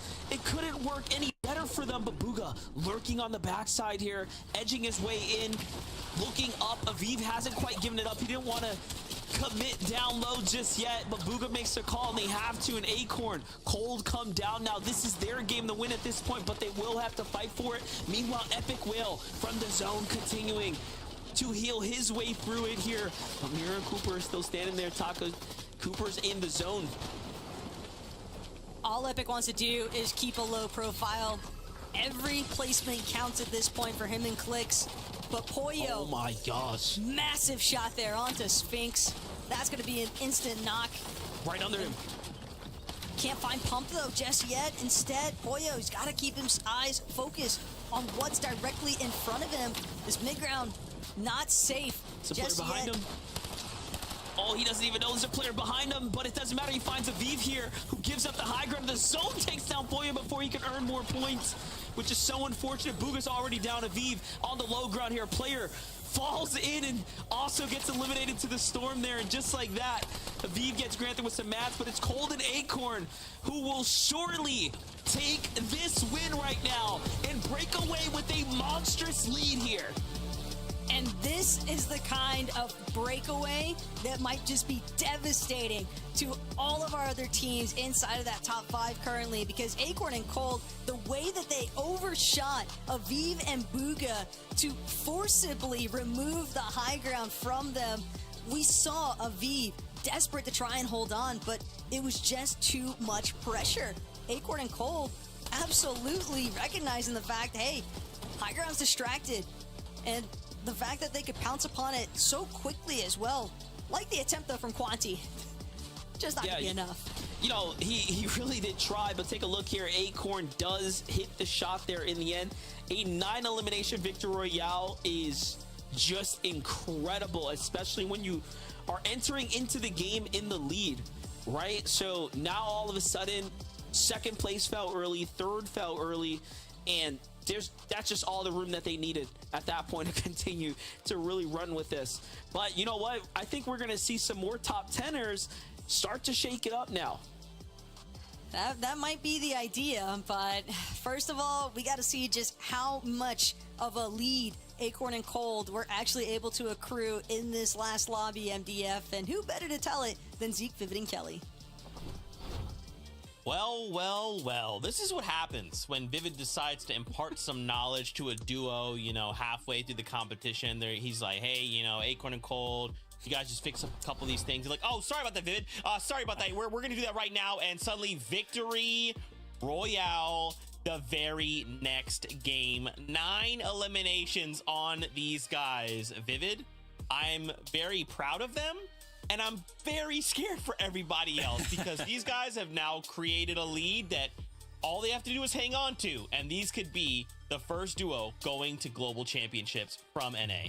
Oh, Zeke, you mean the first game on the day where they haven't had to like reboot, or Cold hasn't been like a solo from like 7th zone and had to try and clutch up some points? Yeah, it's the one that they go ahead and win. Kelly, what a high ground retake. I was even watching and I was like, wait, what are they going to do right now? They're going to go up? Why are they going to go up? And then it's like, it just ends up working. Bugha and Aviv drop down a little bit. They notice that. They go to the layers just above where Bugha and Aviv just were. So smart out of Acorn and Cold. I definitely think that Bugha and Aviv were separated there. We saw that they were just using wood build, so that's usually a pretty good indication that it's time to steal height. I'm just so happy that we got to see Acorn and Cold do that together. Like you were just saying, we always see them go solo, and that's typically when Cold stays on the low ground, which obviously, if you're a solo player, you're not going to try and steal for height. But here we have it. And honestly, from the beginning, they were doing a pretty good job. They grabbed 2 eliminations pretty early on, although they were only 50 above Storm, and that was after taking down Reed, who was already pretty low. So even though grabbing eliminations, that's not an indication that they're not going to have issues with Storm Surge like we're seeing right here. However, with those long-range shots from Cold, not an issue anymore. How comfortable as a player do you think Cold is right now, Zeke, when he can just have that mythic AR every single game? Like that's such like an advantage that we kind of overlook sometimes. Oh, and there's that high ground. We take a look at that. The Flow Berry effect right there activated. The grapple blade just launching them all the way up to those old builds. I guess that's free high ground. I didn't even see it. Acorn and Cold somehow did, and that was the game-winning play. And why did this happen, friends? Something we've touched on a little bit. It's because they decided to go for the high ground later in the zones, right? You're in 12th zone, but everybody else are fighting over these high ground in like 9th and 10th zones. But this is it. This is how you win the game right here. Yeah, but it's harder said than done. Like I said, I mean, the call, the awareness to go ahead and make this play, you need to have a lot of awareness, understand a lot. And Acorn, IGL, Cold, very experienced. They just got it. It was such a good run, and we knew that they could do it. We've seen Acorn and Cold do this so frequently. They got first place out of the most recent Cash Cup. They got first place in the first major from last year, so it seems like history might be repeating itself. 2 games left to go here in NA. Let's look at these standings. Now, of course, no question, these guys are currently in first place, but by how much? I'm sorry, that's a 100-point lead these guys have. Okay, listen, Peterbot, Pollo, okay, Bugha, Aviv, guys, we need to band together, okay? We need to pull out all the stops. We need to slow these guys down. They have created a massive lead. Now, of course, because these guys are basically uncontested, they just have to keep doing what they're doing, and this lead could potentially get bigger. Yeah, 100%. They, of course, have a giant lead over second place. Second and third are very, very close, Kelly. But Bugha and Aviv, after that great game right there, they have established a 66-point lead of their own over fourth place, who is in Reet and Ritual. With only 2 games left, not a lot of opportunities for some of these teams to catch back up to even top 3 at this point.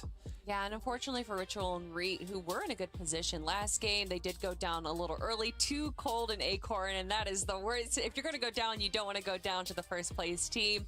But we still have 2 more games, 2 more opportunities for duos to be able to take on the Titans of Acorn and Cold, or to just pull out a strategy that we haven't seen yet, potentially make it to the end game and grab a victory royale, but only time will tell.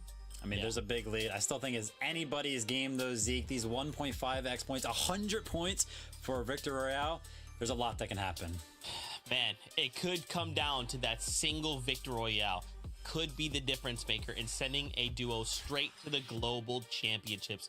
2 games left to go, so let's get back into it with our casters. It's the best Taco and Monster D-Face.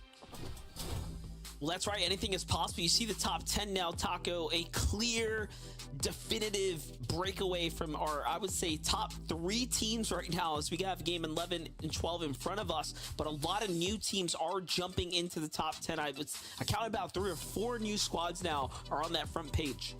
But even with the lead that Acorn and Cold managed to develop for themselves after that last lobby performance, MDF, you can't ever, you don't want to count your chicks before they hatch, essentially. Right. They've put down what they needed to get off on the right foot, but at the same time, a Victor Royale alone worth 100 points. And if Acorn and Cold get Eland relatively early on, that could change the narrative just a little bit here as far as contention for first place is concerned.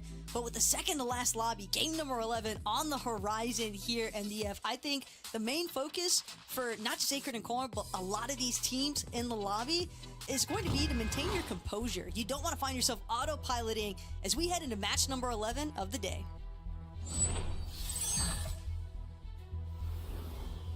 That's right, you have to remain focused here for game number 11. Autopilot is not going to be enough here, not against the sharpest minds Fortnite has to offer here. And I made this analysis before, but I'm going to say it again. This is a favorable bust likely for Baka and Pars, who have really cemented themselves a solid top 10 footing, even after yesterday's performance where they gave up a couple rounds, but get to watch it here. They go for something slightly different, and it's going to be get a weapon, take the launch pad, and then get a more favorable angle here to touch down before Chance and Aaron. I wouldn't be surprised if Baka touches down right on top of this player again here. And of course he does, but he misses the shot he was looking for, and Pars gets melted out the sky from the duo. I believe that was looking inwards.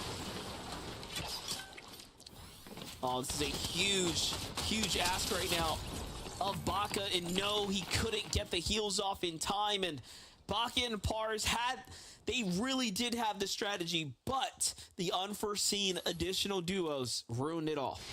And that's the problem with their current drop. Even if they make it out against Chance and Aaron, they still have to worry about Xavi and Neko taking advantage of shooting them from across the way. So definitely a very unfortunate demise there, though, for Baka and Pars. Keep in mind, in fact, how that last lobby went. Chance and Aaron, again, seeming to be the common denominator here. Because Baka and Pars, they wanted those eliminations so badly to start things off, but just find themselves being eliminated instead by a completely separate team, just about giving that third-party assistance there for Chance and Aaron. And something else kind of wanted to point out here in terms of Acorn and Cold, it's that notice they've been much less aggressive with going for that vault and taking out Nisha right away. Yeah, definitely. We're seeing some adjustment come into place, but you know, sometimes that lack of confidence, but instead the hesitancy can work against you when you start doing something a little too different, too passive. But first, let's wrap this fight up here with Dash and Seek, who are getting a bit active right now. We have, of course, Day 2 Prodigy and Bryce right now. Looking pretty solid, swinging around here. We already know Chubbs here picked up that victory out alongside Bryce.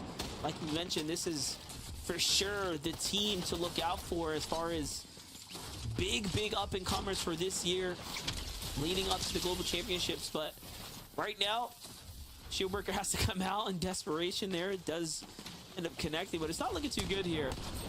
See, what we saw Cold do in this situation, right, when his teammate was down, he just gave it up all the way, came back later. But then you have, like, newer teams like Bryce and Chubbs, maybe not exactly having that type of discipline in their playbook just yet. And we'll see as they continue to develop throughout the years. Congrats to Dash and Seek on winning the drop. Back on over to Eomzo and Rise, who are in and likely hungry to earn some points right now.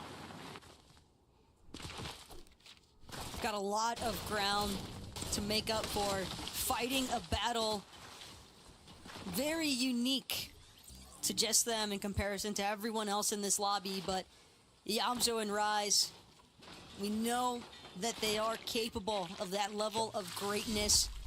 They already got a taste from yesterday, having been in that first place position to start the day off, and you know that they're going to want to reclaim that spot, and especially the title of being Acts of Champions, both seeking out their first one. But yeah, with the amount of points that Acorn and Cold have been able to build up in the meantime, it's certainly going to be a very difficult ask, but it's a journey that Eomzo and Rise are already committed to embarking upon. And now it's just the hopes of them being able to play it out, see what they can make happen from their current situation.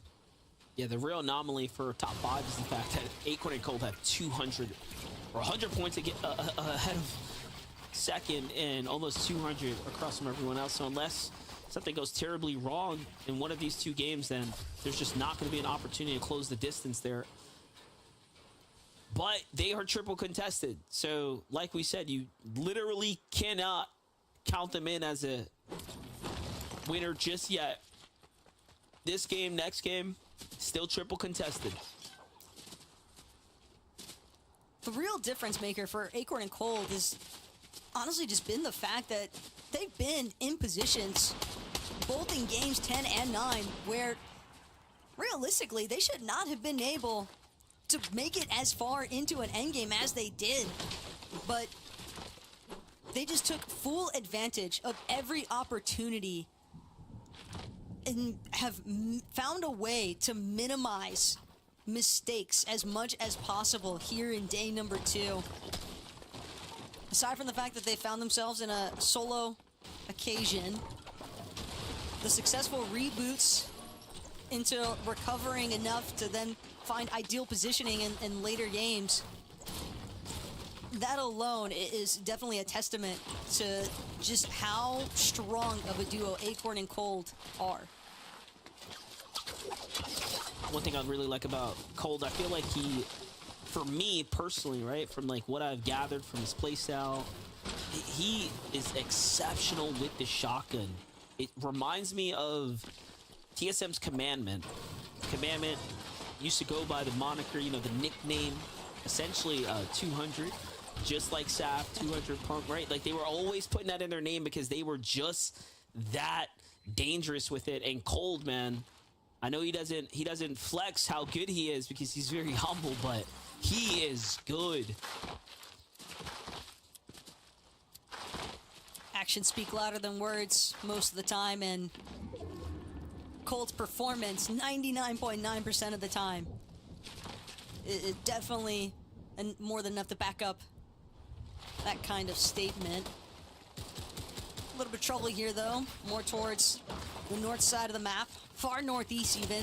Noxy, Crisp, up against Asian Jeff, Oliver OG.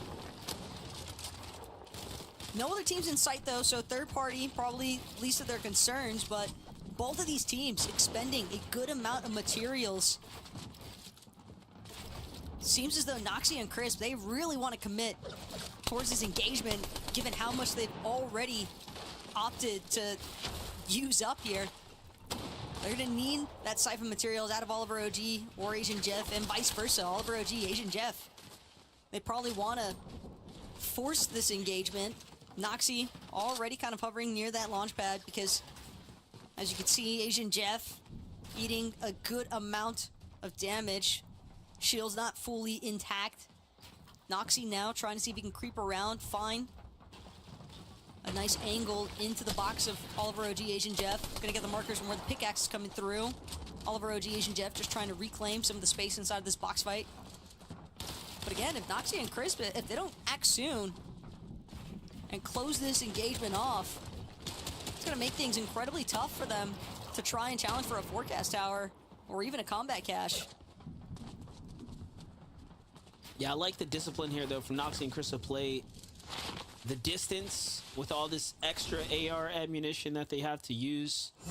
But they're going to disengage, get a couple tags, and they committed a lot of brick and wood there. Once they start digging into the metal, you can see things start to change. Jump over to Death and Polarize, though, who jump in on Snacky and Possess, but a monstrous shot comes in return, and Death now has to play for the zone save here to bring Polarize back into this game. That did not go the way they wanted it to. Surely is going to be a setback here. And unlike Cold and Acorn's save, they have to go to the nearest reboot, right? So very likely that other players are going to see what's happening here. There's just no time to waste. Kind of bold though by Polarize to just be fully exposed and just so convinced, yeah, there's nobody looking in my direction with a sniper. I can definitely just look for my own search tags. So maybe a little bit more necessity towards proceeding with caution. Go a long way there for Polarize, but Good looks by Death. At least he's able to confirm the reboot. Now it's just about covering the ground to get towards that next zone. Have to expect that Death and Polarize are also going to have to be fighting the battle of getting their surge up, given that they don't have anybody nearby. So, pretty good chance that they're going to be slightly below that surge damage threshold if they're not able to pick something up quick. And that's the mentality here now from Aviv and Bugha. We've seen this team have more than one elimination even through the mid-game into the late, but still a little bit of struggles, just barely managing to maintain over on that surge damage threshold. Surge just being the number one opponent currently for a lot of these teams in the mid-game. Yeah, definitely. But Bugha Bro is onto something. Those double ramps, he just keeps pulling them out. But hold up, we jump in here. Sphinx grapple hooking right into a bush that is housing two opponents lurking nearby. They couldn't get the finish or the box appears. Jagvir, TBC, LeBron. Still a little reset's gonna happen here. Interested to see why they didn't commit to pushing into the box, but now it's just too late. They've given them way too much time here for Sphinx and Pump to go ahead and heal up. Everyone else is going to be on the move. Looked like Vanillas and Convic were also local to that exchange. Could be part of the reason why LeBron and Jagvir opted to just pause for a second there instead of rushing right in. But still probably an engagement that a more experienced duo would have 100% opted to take. I mean, you get a shield break like that. It's a massive tag for Sphinx and Pump to have to worry about. Good ball, looking for another snipe shot. We've seen this happen time and time again, and he actually misses for once. You see him line it up, though, you know? You know something bad's coming to whoever's on the other side of the bullet. It makes you think. Definitely does. Here's Acorn and Cold back on the move right now. And of course, we're going to be continuously following these top teams right now as we're starting to situate ourselves up for what will be the finale here of the FNCS Grand Finals for NA. This is game 11. This is the day where points are worth 1.5x, placement even more, eliminations matter even more. Your performance today is much more important. Take a look at the big rotate here from Rhea Rich, where they take the crash pad right through the middle of the map there. Don't get caught out for it. Even now, they're exposing themselves to Acorn and Colson. You do have to be careful here. Rich not taking any chances, pre-dropping some walls. It's definitely the right play to make. Given that Reckless Railways is Ritual and Reed's backyard, since this is their initial starting point off drop, they're likely going to have a pretty good idea of what boxes were or weren't already existing on this side of the map. So, yeah, definitely some strong awareness coming out of Ritual. Spots out the little boxes that Acorn and Cold had set up base not too long ago. And we saw Acorn and Cold getting a little bit of pressure from behind, but it's actually just going to be Chance and Aaron on the receiving end. Easy elimination there for Cold to get onto Aaron. A little bit of material pickup as well. Shield potion. Gonna get Cold back to practically full shield. Only gonna be too short. That's not too bad though. Rise and Yams will get caught out. Unfortunately, they're trying to grapple hook away from a duo. They don't earn any points this game. It's Trashy and Threats who catch them on the rotate there. That's unfortunate. Game number 11 for them. But now we jump in to Acorn and Code, who are on the hunt right here. Willing to jump into an enemy box, potentially. There's no one here, but talk about bold, right?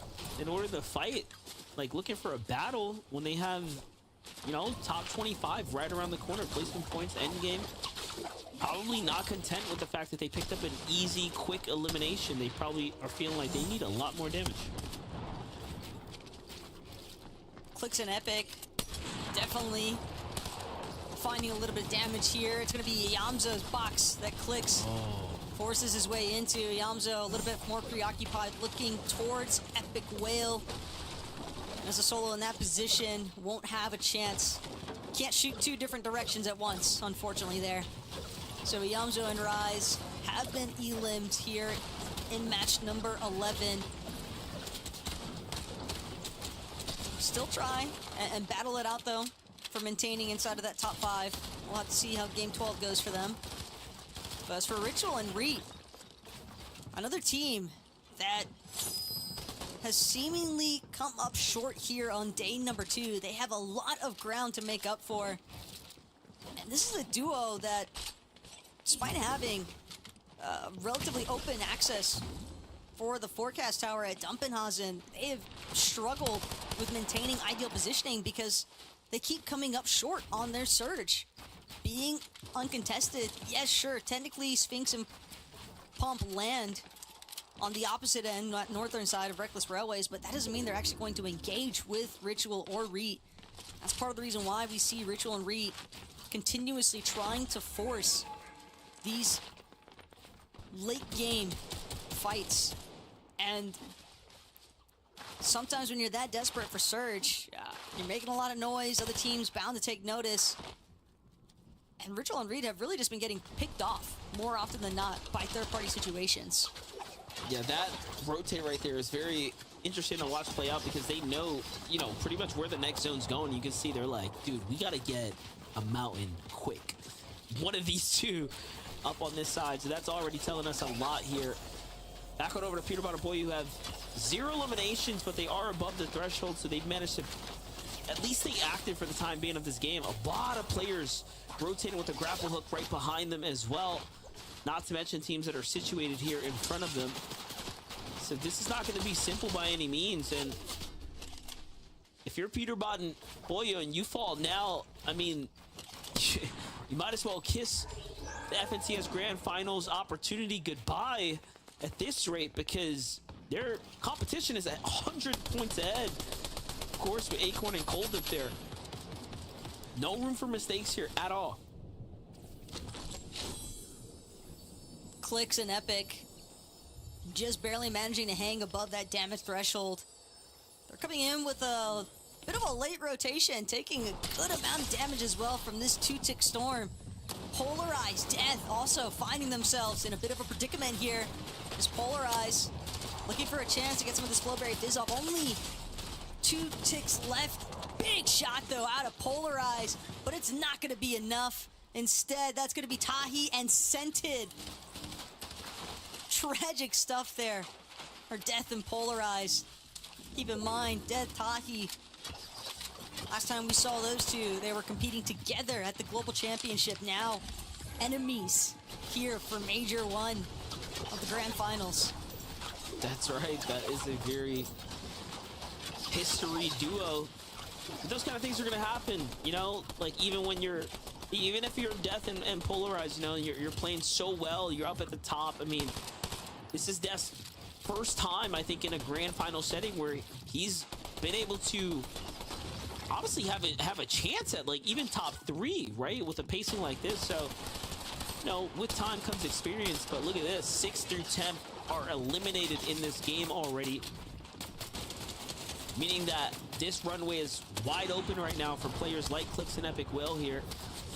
Going and catch up. Aviv and Bugha continue to get active. This is a team that we haven't talked about that could also be primed for a grand finals.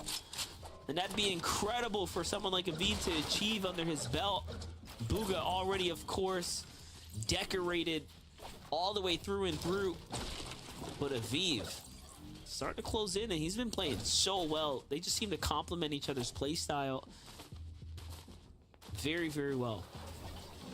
As far as the top 3 is concerned, Aviv and Bugha likely one of the only teams that are even in a position to try and challenge Acorn and Cold for that first place spot in the leaderboard. But it's all going to hinge upon whether or not Acorn Cold even get taken out.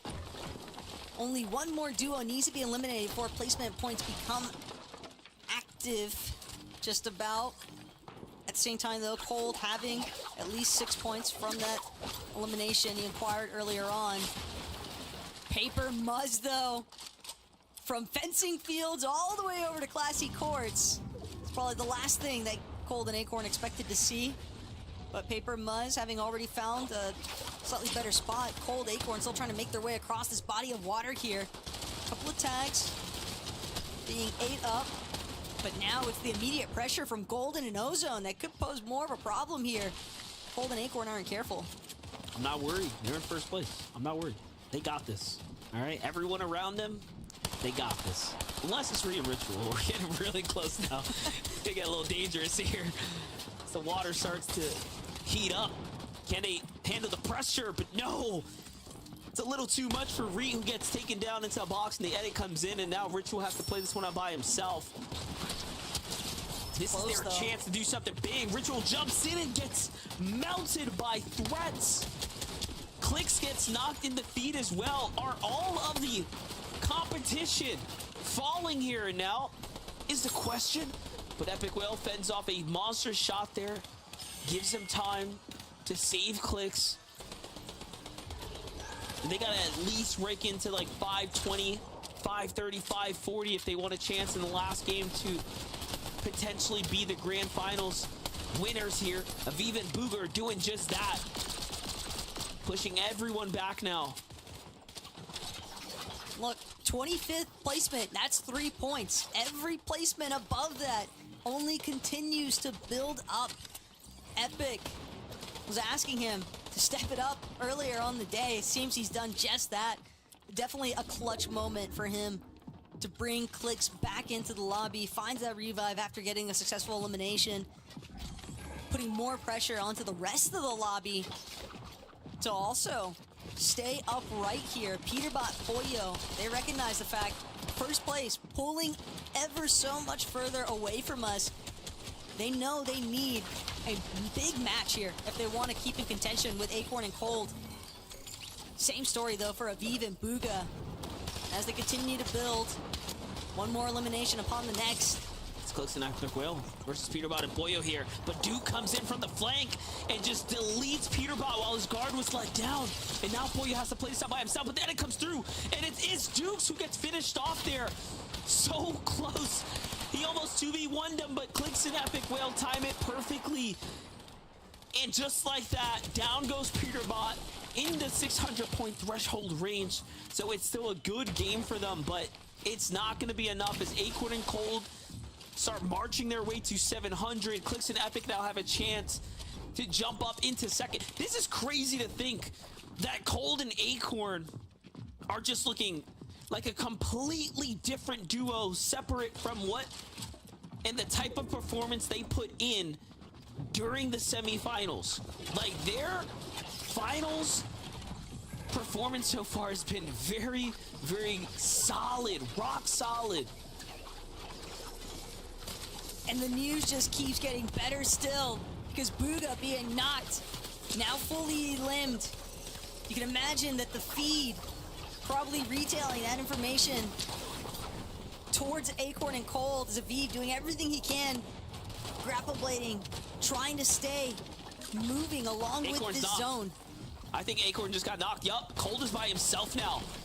This is huge. He's only at 702 points. If Cold falls now, I mean, that's going to be the lead given away. But no, he's still fighting for it. And this is what we've seen Cold do a lot this weekend. Cold has literally backpacked Acorn a couple of times this weekend already. But most importantly, when it mattered on Sunday, right here, right now, he continues to do it. And look at this, a little bit of Fortnite favor. The zone bounces back towards Cold, so he has a little bit more time here to rotate now with the lead, but there's a team on his tail. Keep in mind, Aviv, he's got the exact same intentions as Cold. He knows that he can't afford to go down just yet. Doesn't want to let first place slip that much further away from where Aviv and Booga currently sit in the standings. Aviv doing everything in his power, going to opt to drop towards that low ground, even though it's going to be a more congested side of the zone. 15. Doesn't have any mats, doesn't have any builds, forced to take this this box fight instead, but 2 versus 1, and 2 is better than 1. Aviv has fallen now. Muzz and Paper on the rise. That's it. Cold's immediate competition is down and out. Epic Whale gets knocked there. Like, this is looking better and better right now for Cold and Acorn's last game. Clix gets taken out as well now. He is just leading here. And look who's alive. Kanata and Agers. Had they just had a better day one, they would surely be top 3 right now. Just incredible to see Kanata and Agers also having a little bit of a moment for themselves. I've seen them continuously jumping to the feet, but look at Code Gold continuing the onslaught here. He falls inside the top 8. Another top 10 performance for them. Zeke and Dash turning online as well. Very consistent here today. And Zeke and Dash, they have the chance to completely bamboozle the entirety of the lobby, given how many points they'd already jumped up from that last match. But Crisp, Noxy, they also want to find a victory royale on the day if possible, to seriously put them into contention for threatening that top 5 of the leaderboard. They could start here. One more pickup onto Zooks. Dasharuni fully exposed. Noxy gonna light him up as a punishment for it. Crisp has both of the medkits though. Between himself and Noxy, chop really quick. Dasharuni not gonna be able to close it out. Crisp and Noxy, they hold on to, I think we could still call that somewhat of a high ground, but more importantly of all, the fact that they managed to maintain their position over the rest of the lobby is ultimately what led to them finding that final elimination onto Dasharuni. But still a really deep run out of Zeke and Dasharuni. Bound to have built up a good amount of points there. They were positioned best by far. I mean, they had the high ground. They didn't overcommit too much, and they had just enough material to make it through the end game there, and even farming any opportunity that they had right there. And look at this, it comes back towards the Rift Island, so this could have gotten real spooky, real different, real quick. But for Noxy and Crisp, congratulations to them. They take a grand finals victory royale here in game number 11, and you really like to see that, because that's going to put them up in the 500 point threshold, closer to top 5, right? There's a lot of prizing that we're seeing become available right now as you continue to work your way up through this top 10. Yeah, there is definitely some pretty drastic jumps amongst even the placements within the top 10, but you know who else found themselves inside of that top 10? Acorn, Cold. We saw him make his placement run all that much further extended for Acorn and Cold. So their spot up on the leaderboard's got to be feeling awfully comfortable right now. But with one match left to go, I want to get it back over to Zeke, Vivid, and Kelly to let us know everything that actually took place in game number 11. I feel like I've just blinked and I've missed the competition. I started the day, and now here we are in the final one of major number 1, and we are right here about to crown FNCS champions. I also just cannot believe this last game. It feels like the games of it have gotten more and more chaotic as these have kind of gone on. It started like a really explosive, really fun game, and then suddenly here we are. Teams falling, solos left alive, and then Noxy and Crisp taking away a victory royale. And as Monster called out, because of that VR, suddenly these guys are finding themselves in top 5.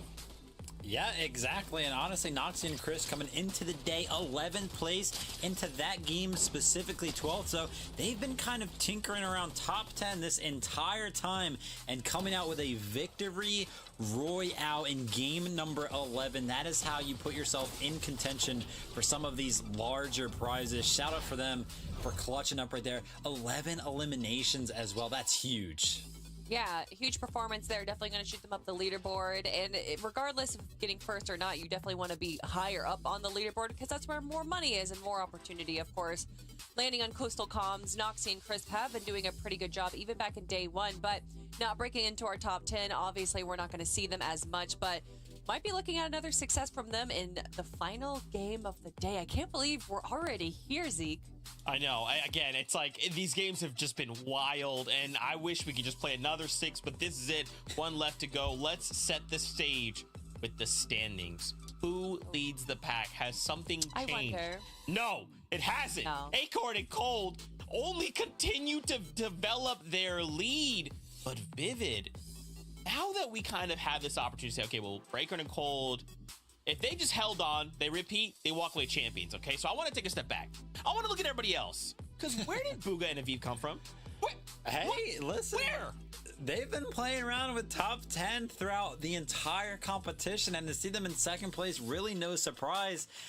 We are in for one heck of a final game. I mean, look at that performance from Noxy and Chris all the way in game number 11. Still potential for them to jump up 8 places. That just tells stories about how this leaderboard can really change with just this one last game, Kelly. So everybody on this leaderboard, if they want to hold on to these spots, they really do have to perform. And I mean, Bugha and Aviv were in 6th place after day 1. They did absolutely phenomenal. We saw them get a 2nd place today. And honestly, I think that last game, it was less of what is Bugha and Aviv doing right and more of Peterbot and Poyo going down a little early, Clicks and Epic Whale going down a little early, Re and Ritual going down a little early. And I think even at the halfway point, Vivid, we saw that 6th through 10th was gone. Yep. So that definitely was kind of the shake-up game I expected earlier on.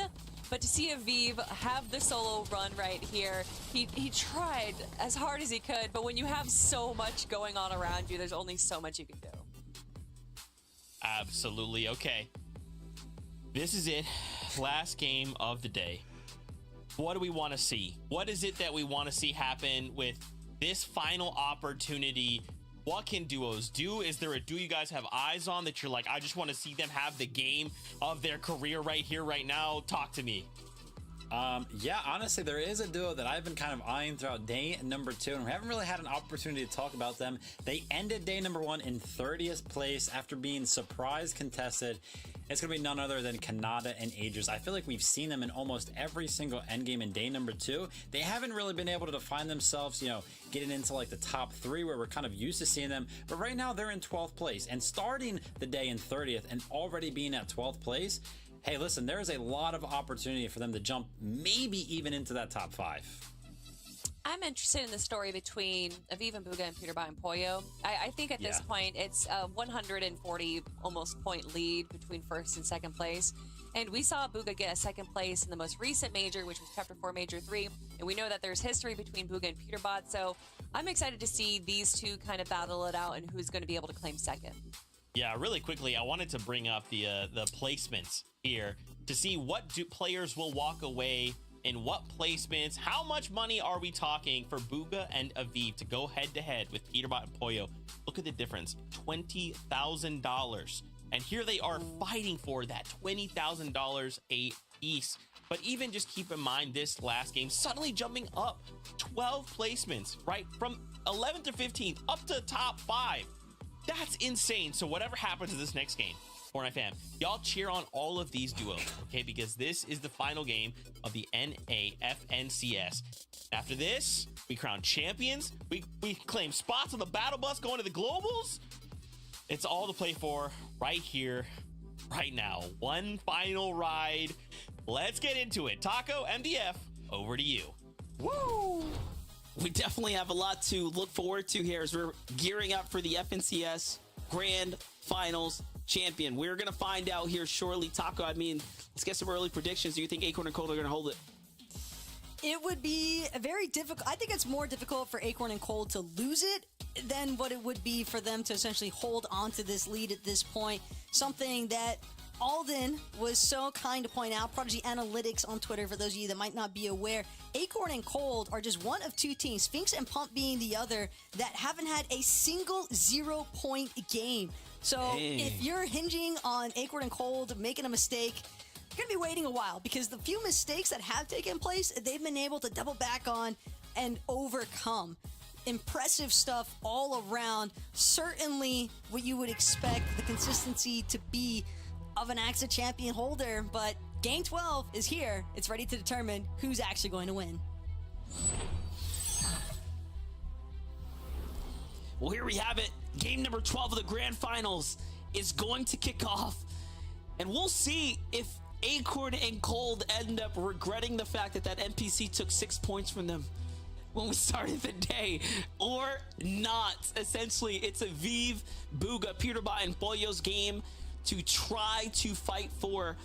And again, we already know the triple contested first place leaders coming out of game 11, Acorn and Cold, still have a lot to fight for. And judging by the map, judging by the way the zone's playing out, they're still very much in the same area with the same situation and issues arising all around them. But take a look here. We're gonna start things off with a new perspective here of Tahi, who's just getting situated here at the Classy Courts. His other players are starting to take to the world right now. We already know that last game didn't go well for Baka and Pars, who got unfortunately taken out by a third party and then finished off by Chance and Aaron here. But this is what we wanted to see from them last game, and had they just won that last game, it makes you wonder that they'd be up in the top 3 conversation right now. Right now, it's just about even trying to break into top 5 for Baka and Pars. Chance, Aaron, as per usual, being that initial engagement that Baka and Pars are going to embark upon. Pars getting credit for 1 elimination so far.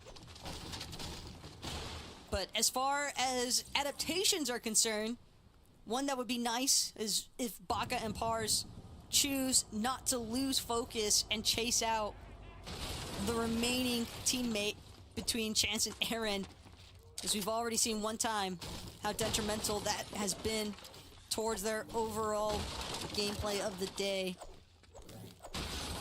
And looking back here now at Fencing Fields, Acorn Cold, our current leading team of this Grands, and a little bit curious, MDF, because in the EU we saw Malibuca Mustache. They won, sure, but guess where they won from? And if your guess isn't Fencing Fields, might be a little bit more than meets the eye about this POI. And have to believe that it starts with that mythic striker. That weapon, too good for its own right, but Well, also that... We did say that yesterday too, when we were just looking at Muzz and Paper's dominant performance. They were coming out the gate, and one of the breakdowns on the desk was like, hey guys, I think Fencing Fields, like, there's just something up here. Like, everyone's playing so well out of this drop. I don't know if it's center or if it's just the weapons like you mentioned, but there is definitely something nice in the water over there for sure. Yeah, different kind of scene as well for Aviva and Bugha entirely. These Muzz Paper actually find themselves in a little bit of a predicament here. They made their usual rotation over to Ruined Reels, but TK, Bacon, it's actually Rise. Yamzo also lurking, but Bacon especially trying to piece up Paper. Paper not going to be able to buy enough space. He will fall. So Muzz Paper, E-limbed, and now Rise, Yamzo. So many Shieldfish. Rise and Yamzo, they are just out for whoever. They want every elimination they can find. Yeah, I think this is just the last hurrah right now for Yamzo and Rise. We already know Yamzo taking things a little tough right now, so for him, it's just a matter of finishing the day off strong, exiting on a solid performance, and honestly, just hope he keeps his head up alongside Rise right here. Yeah, regardless of standings, Yamzo and Rise definitely solidifying themselves as #1 in the hearts of many. Hoping for the best for them in this final lobby, but they are certainly not the only team trying to make their last stand here. It's Noxy and Crisp doing what they can up against the likes of Freeze and Suscript. Suscript having already been eliminated. Now it's down to just Freeze to keep his teammates' final lobby hopes alive. Doing his best to juke around. And it's coming every which direction. But again, Crisp, Noxy closing in. Chris gonna be able to hold off the side ramp position. And it's just too much pressure. Super clean with it. Just take a look. Just making it look like a creative game right here. Sizes him up, boxes him up, cones him in. No problem. Nice and easy. Must be playing Zone Wars. No doubt. Let's take a look at Peterbot and Boya right now, who have to do, I don't know, a lot. If they want to start closing the gap. Considering that no one landed on Acorn and Cold just tells us that, in my opinion, you're playing for top 3. You have to do something incredibly well to outperform Acorn and Cold with this amount of, points separating the two. But you also can't get too distracted because Peterbot Pollo, they know that it's within their grasp for that first place standing. They need a phenomenal final match. And honestly, for Acorn and Cold to suffer a slightly earlier departure from this lobby, boy, Peterbot is slamming shots like that. Yes. Reaper, Sniper, someone needs to get this man in check. Because Peterbot being an absolute menace to the lobby all day today, and some of the shots that he's managed to build up here. I mean, what more do you want? He's got the aim, he's got this forecast tower, so he's got the zone. That's it. You just can't stop him. He's an unstoppable, unmovable force. No doubt. It's so entertaining to watch play and compete at a high level. As is Bugha and Aviv, man. These guys have continued to, just kind of fly under the radar, stay consistent, nothing too flashy. But we're watching, all the pizzazz of some of the other players like and Ritual, Clix, and Epic Whale. Man, Bugha and Aviv are just coasting right along the top of the standings here, straight up to the money. Let's look at it. I'm telling you, the flash is definitely there. Clix is a special one indeed, but Epic Whale gets punished in the fight here, so it seems like Day must have turned and burned him with that auto shotgun, and I'm surprised Clix hasn't finished the battle yet, but it just shows you how much more important it is to go for the distance. It's the placements. Clix knows. They're teeter-tottering in that 5th place position, and something I was going to mention earlier where we saw Peterbot with the god-tier snipe. It's that top 5, especially 2nd through 5th place, they are all very much within overlap range of each other. And Clix, main reason why he's willing to disengage against Redux and Day is because if even for a moment he slipped up while trying to initially recover Epic's reboot card, he knew that he was going to just find his tournament life. It was gone. It was over. But now, Skittles, Trashy, they spotted out a potential solo here. Clix trying to take the zipline and get away. Has the grapple blade as well. Quick with the wall. And it's going to be just enough. He's trying to create as much space as possible right now, but he has been forced to the far northwest side of the map. Just completely out here on his own. No man's land. And without a soul in sight, Clix has so much of a journey set in front of him now as he looks to get that reboot ban opportunity, bring Epic back into this match, and try and complete lobby number 12 as a team. This lobby's cutting down really fast. Take a look here as we're in 70-player territory right now. Last game of the evening. Everyone's trying to do their best to make a hero's effort here to climb up the standings. And what you're going to notice right now is that, battles are going to be worth, quite literally, in some instances, thousands of dollars, in others, tens of thousands of dollars. Because once you start ranking your way up that top 10, everything starts to change. But see, for Clix and Epic Whale, though, that box fight up against Day and Redux, that has ultimately dictated how this final lobby is going to go for this team, because it's going to be just so, I don't want to say impossible, but definitely a lot more problematic, because even if Clix gets that reboot ban, again, him and Epic Whale, they weren't really able to acquire that much surge damage initially. I'm a little bit concerned about we just saw Acorn and Cold for a second there. They're in a low ground position, trying to stay out of the line of sight of other players, and they have not fought in the early game. I am extremely concerned about their adjustment to slowing down their pacing right now, and whether or not they're even going to have enough damage. Granted, the lobby's moving pretty quickly as the player count starts to cut down, so it might just be the best play for the situation. But mixing it up now can change everything for them.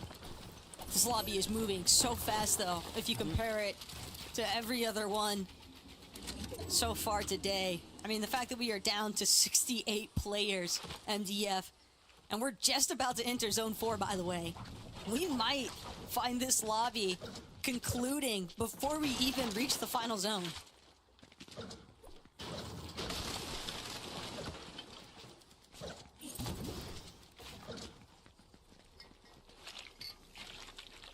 Vive and Bugha right now just trying to get situated here. Zone's going to start to come in, and again, this is a team that's no strangers to playing the late side of the timer as far as the early zones are concerned, and for the first time now we're really tuning in with seeing the essentially what makes this duo successful. But right now they do have a team that's waiting here just at the top. They're going to catch this sound cue as soon as Bugha or Vive grapple hooks over. But no, I actually haven't seen them turn around. They have no idea that they're above them, and never really know how close danger can be.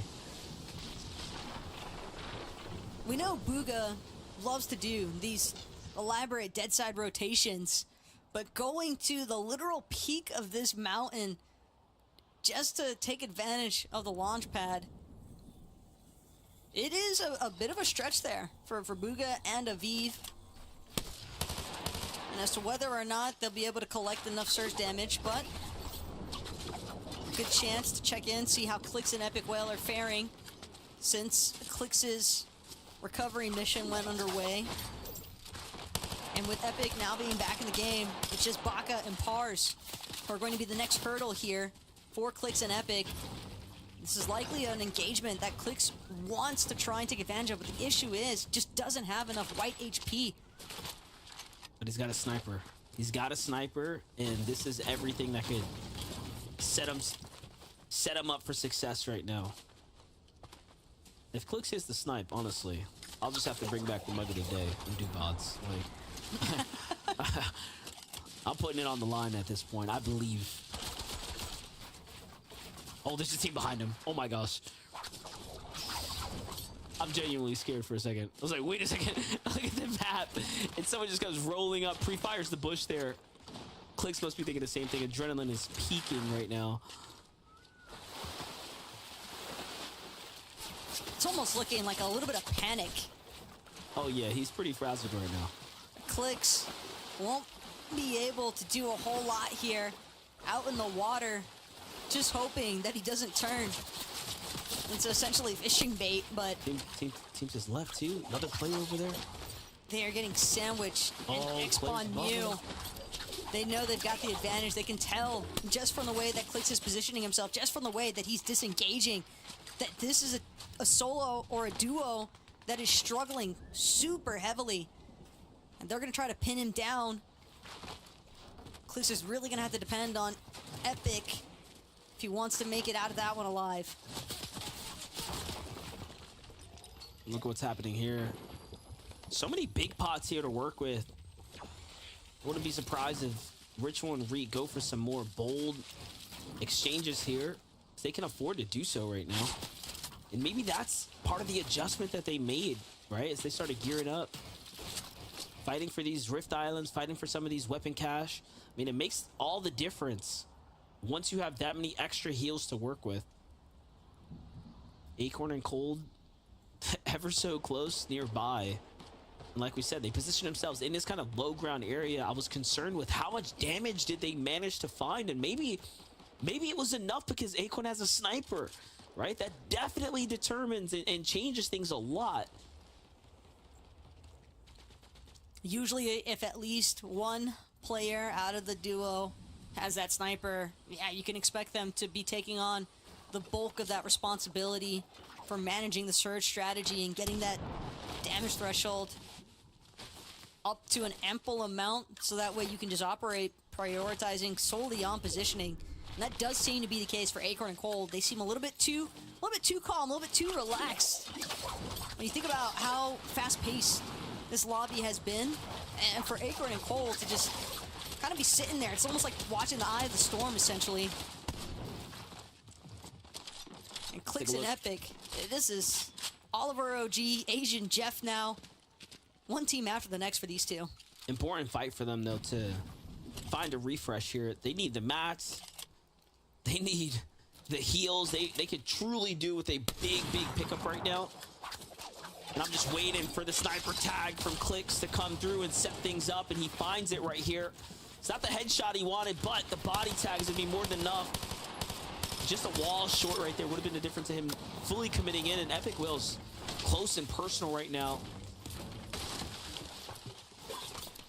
But the way that Clix started to push Golden and Ozone inwards, for a moment there, it almost looked as if Golden and Ozone were going to get sandwiched between Clix, Epic, and Asian Jeff, Oliver OG, but instead, Oliver OG, Asian Jeff, a little bit too separated from this current engagement. Now it could be potentially Xpon Mew. Have to keep in mind, they caught eyes of Clix way over yonder when Clix was still even making this initial rotation towards Classy Course. The fact that they followed him all the way here indicates that Xpon Mew, they also want elimination points, or at the very least surge damage. What's insane is all those teams up there, minus Jeff and Oliver, have like either no shield, half shield, coming out the zone, look like they're in shambles. Like everyone on that dead side rotate is having a pretty tough game right now. And I talked about Acorn and Cold having this problem potentially with the damage that they've allocated to this game, and they are definitely below, but the monstrous shot that I have to assume is some ridiculous snipe by Acorn set them up to get a down body right here, but no, actually, never mind. No elimination credit. They might have just been gifted a downed body from someone else, and they find the tags that they need off of that. You know, sometimes you just need a little bit of luck on your side. A lot of skill, but a little bit of luck. Almost feels like destiny at this point for Cold and Acorn, but they still want to take their fate into their own hands, still trying to have control over things. Peterbot, there's one thing that's been consistent with this Hispanic Day. It is the headshot snipes. We find where that supply drop came from. Dasha Rooney falling from the sky. Just the nastiest snipes on the day here from Peterbot. It's just, what do you say? So good. Oh, the pre-fire through the wall. You love to see it.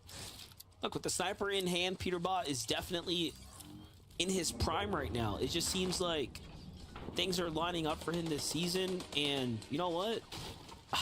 I'm here for it. I'm here for it. I'm talking about an insane story that's coming together right now. Clix and Epic Whale putting together this game right here when just against all odds, Clix have to play for the ridiculous save onto Epic Whale, and then absolute clutch disengages just to be in the run right now. So impressive. Clix and Epic Whale have been so impressive this season. They have to be proud of their performance, regardless of what end results come out of it, but I'm sure they wouldn't be too mad with a top 3 or something. Wow. Look at the X-Pawn tag right there. Beautiful sniper shot from Clix. Like, it might not be a headshot, but body shots still count. Epic as well. Gonna take full advantage of this campfire.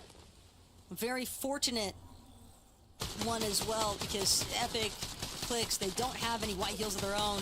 So depending on the map and what it naturally provides, can go a long way sometimes.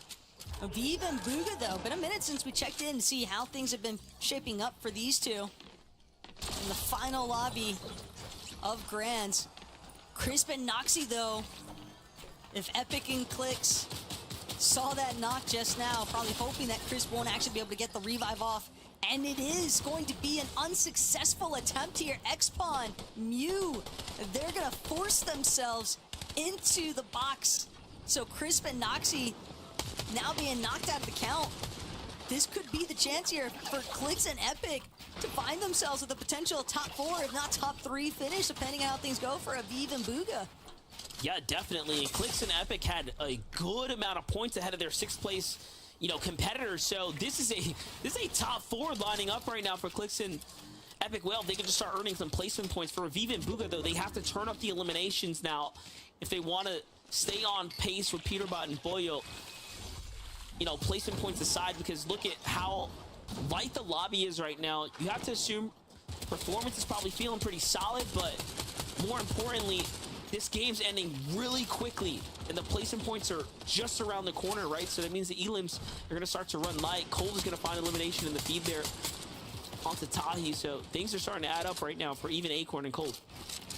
Reed and Ritual, though, hoping that they can find some of the same gift exchanges that Acorn and Cold have stumbled upon here today. But Cold, whether it's a supply drop via Peterbot, finding a snipe onto Dasher Rooney, or just taking advantage of Sentin and Tahi being pressured inside of their box to expose there on the side. Cold making quick work of Tahi. Big elimination as well to just continue building up their gap between first and second place.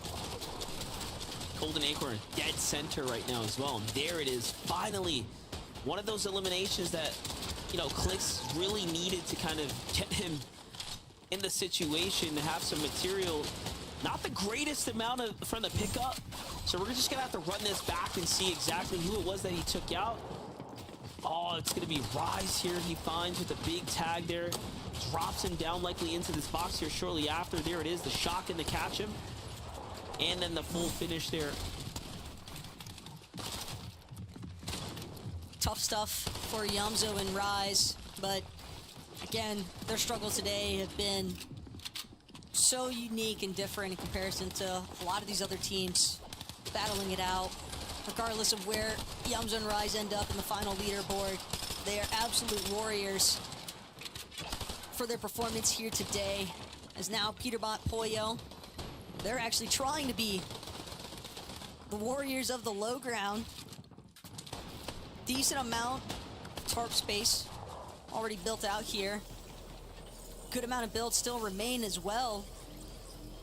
And with no real high ground having been established just yet, it's all going to be about who can actually take control of front side of zone. Aviv and Bugha right now staying active. Like you said, in control of zone here. But the material looking a little light. Heals, a little worse for wears. Could we be seeing Bugha and Aviv come short right now as the team jumps in? It's Oliver OG, it's Jeff. But this might be a best case scenario. If they can win, of course, because they get delivered everything that Oliver and Jeff have to offer them, but Aviv gets knocked.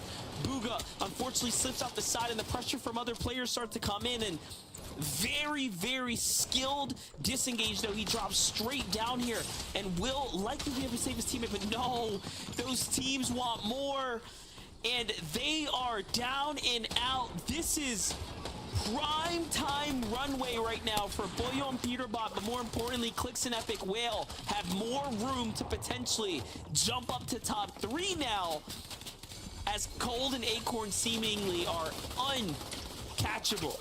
And not only that, but for Clix and Epic Whale, Clix's highest performance was all the way back Chapter 3, Season 3. He got a 4th place finish with Dukes. You know he wants 3rd or higher here on the day. With Bugha and Aviv no longer being in that lobby, it's a very real possibility. High ground, but can they maintain it? That has been their struggle whenever they go for the high overtakes. Getting some good pressure now into secondary height is Clix. Epic, they need to maintain their awareness, though, when they're controlling that high ground. Peterbot doing an excellent job to find a knock of his own onto LeBron James. And now grappling, trying to maintain pace with the rest of the lobby, trying not to get focused out either. And I just want to say, if all games are going to go for high ground, the last one, when no one or everyone has everything to gain, nothing to lose, essentially, as it's the end of the day, is so incredibly risky.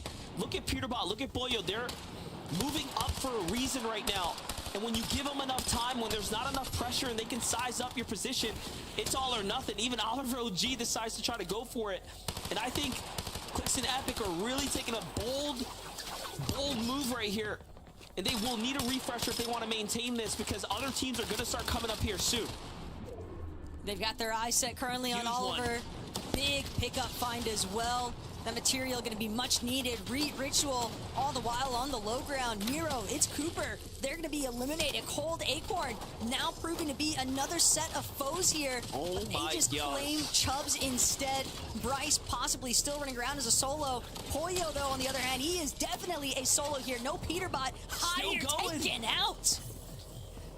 matching points, making noise here. Boyo is not giving up. He wants to hold this positioning for as long as possible right now. Epic Whale gets broken off of the high ground, though. Cold and Acorn are trying to make a superstar podium finish here with the win if they can help it. But Boyo's still in this too, holding on as he takes down Bryce right now. There is so much unfolding here. Reet gets hurt big time here, and he gets traded with Ritual there too. Vanilla's gonna finish off Reet. Boyo's gonna swing his way through. Top 5 now. 8 players remaining. Threats being one of them. Poyo trying to stay incognito, but again, take a look. Clix, Epic in the ultimate high ground currently. Acorn Cold, secondary height, could potentially be looking to make a play. Poyo just slithering on by. Nobody recognizing the fact that this solo was located in the boxes directly underneath him. Can hear all that foot traffic moving around him, doing his best to stay undiscovered. Epic gets a big chunk out of Cold, but it's gonna be Cold who turns things around. Double elimination here onto Clix and Epic Whale. Oh, and another one. And now it's Duke and Threats on the low ground here.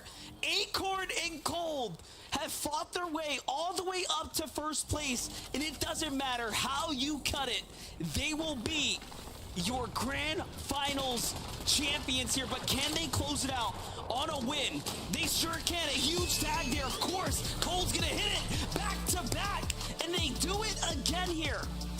A year later, from chapter 4 to chapter 5, we have winners. Stole the words right out of my mouth there, MDF. The fact that Acorn and Cold are able to replicate their success from the very first major of Chapter 4, and now here in Chapter 5, starting things off with a bang. Just incredible. Very rarely do you see your first place team ride it into a victory royale for an undisputable championship victory. That is the way you close out a game of Fortnite. And if we thought they had a lackluster performance here or there, they were barely holding on, well, guess what? They did it unarguably in clean fashion. Congratulations to Acorn and Cold as they do it again. You know Man City's happy with their most recent signing. You know Dignitas is going to celebrate today as they have another championship win under their belt. Just incredible. Yeah, but also have to point out the fact that, yes, Acorn and Cold, they won it in Chapter 4 Major 1 as well, but if you think about what happened with EU, Merstache also, he won Chapter 4 Season 1 with Tayson. He also found his victory royale, his Axe of Champions lift yet again. So really cool stuff between EU and NA. Always love seeing the overlap in that storyline. Well, we've seen a lot here today, and with that, from myself, Monster D-Face, and of course the Best Taco, we thank you guys for watching at home. We got to see the standings, so there's just so much on the line, so we're going to send on over to Des to start wrapping us up. Thank you so much, the Best Taco and Monster D-Face. Amazing cast this weekend. Wow. The competition comes to a close. We can definitively say Acorn and Cold have walked away your Major 1 champions, which also means they have claimed the first spot going to the Global Championships later this year. The double whammy, Axe of Champions held high and a confirmed spot. Now it's all about later on this year, the focus. Can they come back and win the Global Championship? How in the world is this duo so consistent? Let's look at their placements from last year. First, 6th, 7th at Globals, and then starting off this year with a first place. How is that even a real stat line, Kelly? This duo, even sometimes solo performances individually, they're just so good on an entire another level, and then to do it with a victory lap, to win the last game, to stand on business. What? They absolutely deserve the Axe of Champions, the money, and then, of course, the spot in the Global Championships later this year. And, I mean, I heard you and Levin talking about it at the most recent Drop Spot show. You guys both said that Acorn and Cold were going to win the whole thing at Globals, and after this performance, it definitely looks like that is highly likely. But I do want to pull out some kind of crazy coincidental stats like we heard Taco talk about. Murstache also won the last chapter or the first major from chapter 4, but Zago also did that for Asia, and then Suns also did that from OCE. Something about this first major of every year. But also on top of that, Acorn won the first FNCS finals of the year for March 2021, March 2023, and now February 2023 or 2024. They have just created a dynasty. It's happening. Congratulations to the duo. But where did everybody else land? We went into that last game. Bugha and Aviv against Peterbot, Poyo. What about Clix and Epic Whale? Let's take a look at the standings. They will tell us everything that we need to know. As we look up at the top, Peterbot and Poyo do manage to take out Aviv and Bugha. And we did see Bugha going down a little earlier in that game. So that gave Peterbot and Poyo the opportunity to just walk up and claim that second place. Congratulations to them. Second place, life-changing amount of money. And of course, the fact that I feel like this format really kind of favored them and their playstyle, well deserved. Oh, 100%. Peterbot bringing out all of the snipes, some of them that he was hitting, sometimes unbelievable. He is so good with that. Bugha, Kelly, how in the world is he finding himself at the top of leaderboards after years of competing? He is so good, and it is awesome to see Clix fans rise. What a performance, MVP-like out of him throughout the day, and Epic Will, of course. What a duo. It was such an incredible 2 days of competition. I'm so excited that we got to see the caliber that we did. And the start of day 2, game number 7, was absolutely wild, and it definitely set the pace for the rest of the day. All of these duos that we see here in the top 10 should be absolutely proud of themselves. In fact, every duo that has made it here into the grand finals, fighting through the qualifiers, going through 3 days of semifinals, whether it was the upper bracket or lower bracket, they all fought to be here, and they deserve that spot. And I'm sure a lot of them are already looking forward to Major 2 and seeing what they can do and change to improve and potentially take on Acorn and Cold once again. Yeah, I think that's what I've got my eyes on, right? It's like when we come back in Major number 2, we see kind of how this all unfolded. Well, now we have data, right? Now we know the areas and the ways in which we can look to improve for Major 2. And with more spots available for Globals, then you know all these duos are about to come out swinging, Vivid. Yeah, 100%. That's what I love so much about the majors, right? Like you just see these duos, if they decide to stick together or not, right? That's another conversation to have. Just develop as the year goes on, and we can directly compare some of their performances. But we just got to wrap the conversation back around to Acorn and Cold. I mean, finding consistency, not to mention between every single major. Let's not forget the amount of differences in the metas that we have seen where this duo has been able to come out on top and prove time and time again that they are worthy of so much. I mean, we are just in the Acorn and Cold era. I mean, we just have to be. Starting the day off in 3rd place, jumping up into 1st place. We're triple conned at Fencing Fields. And I think a lot of people are going to be looking towards Fencing Fields now because I believe the EU duo also came from Fencing Fields. Ooh. So that might be a POI that people look towards. But regardless of if they were on low ground or high ground, they found success. They had incredible solo clutches. I mean, both duos deserve praise, but Cold especially definitely might be the winning factor of this duo, Vivid. Yeah, I mean, 100%. We saw so many times where, I mean, that big gap that they have between them and 2nd place, the amount of times Cold was able to solo clutch, find a reboot, anything like that. I mean, Zeke, this duo, they placed top 25 in every single one of these games, all 12 in grand finals. How? Man, they were uncontested. They had everything they needed. And even in those situations where they were just on the back foot, having to either play solo or even go for these reboots, exactly. They just had a plan, right? And guess what? Getting word, we actually have a member of the winning duo here with us for an interview.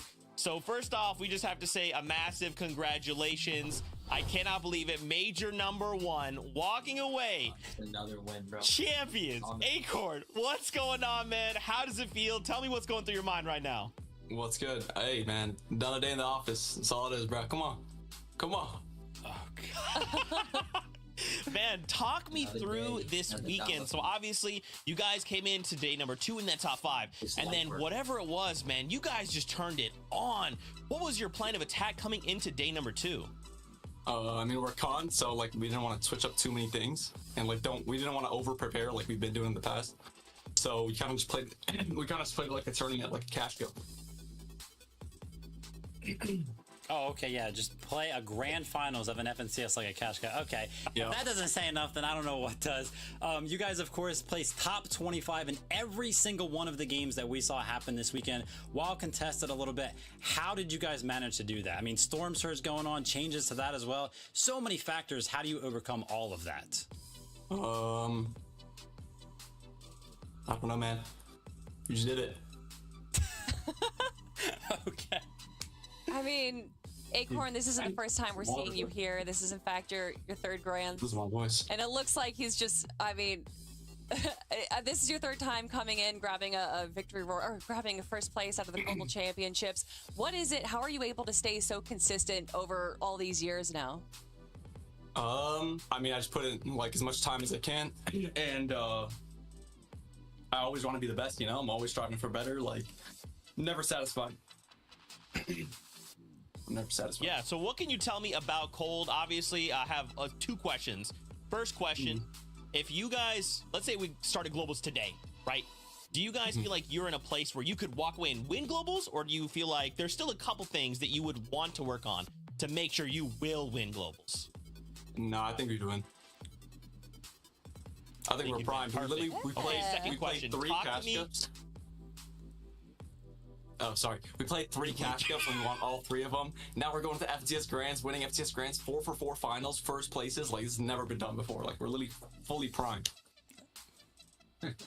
Okay. So talk to me about Cold. Where does he kind of fit into the equation? Because you guys, it's like back and forth. There's this like almost beautiful ebb and flow where just you guys are constantly firing on all cylinders. Like, talk to me about like what is his piece of this puzzle?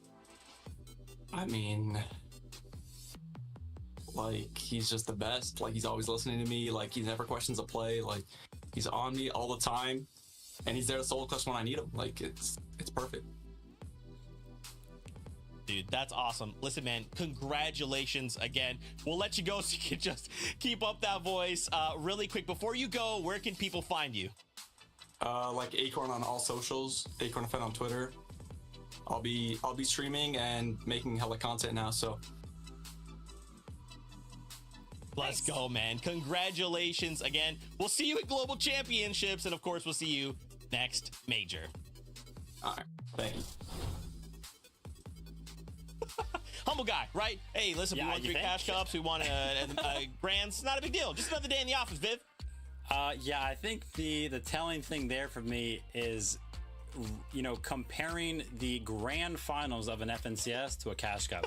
I don't even know how you have the confidence to kind of treat games like this like a cash cup, but hey, shout out to Acorn and Cold. It works for them. Listen, when you're 170 points ahead of second place, you don't have to be humble. You deserve every right to be as confident and as cocky as we just got to see right there. I'm so excited to see what we're going to see from them in Major 2 and obviously the Global Championships as they punch their ticket for that. It's been an incredible 2 days. It's been an incredible 4 weeks now of having the first major of Chapter 5. I'm really excited for the meta. I'm really excited with North America. It really seems like a lot of the competition is starting to kind of catch up with each other. We've had some incredible games and we've had some incredible fights, and I can't wait for more. That's right. Well, friends, that wraps up major number 1 of the FNCS. Thank you so much to all the players, to the fans. All of you make this all possible, and it is such a pleasure to just watch awesome Fortnite with all of you. We hope to see you guys for major number 2. Of course, don't forget about this outfit, but until major 2, as always, we love you, keep yourselves safe, and we'll see you on that battle bus. Beep, beep. That's my show. Run up and see the goal. I'm gonna make it known.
Hello friends, so today we're going to do a live commentary because I've seen a few of you ask for it, so I figured I might as well. Remember to use code SLINKY. Thank you. I appreciate all of you. Alright. We're going to drop immediately. I'm very impatient. I like to drop first place. So, this is an interesting drop location because you've got the 3, I guess 5 chests if you count that one over there, and then 2 launch pads, so you can really get around. It looks like there's a gun on the ground. We're hopefully gonna get that. Oh, we're gonna peel out here. He's got an SMG, so he's not really gonna be able to do anything to us. Got the AR though. Oh, that dude just got kicked off.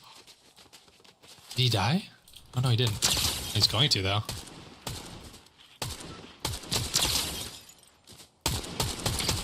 Okay, and this buddy's also gonna die. I don't know what his plan is here.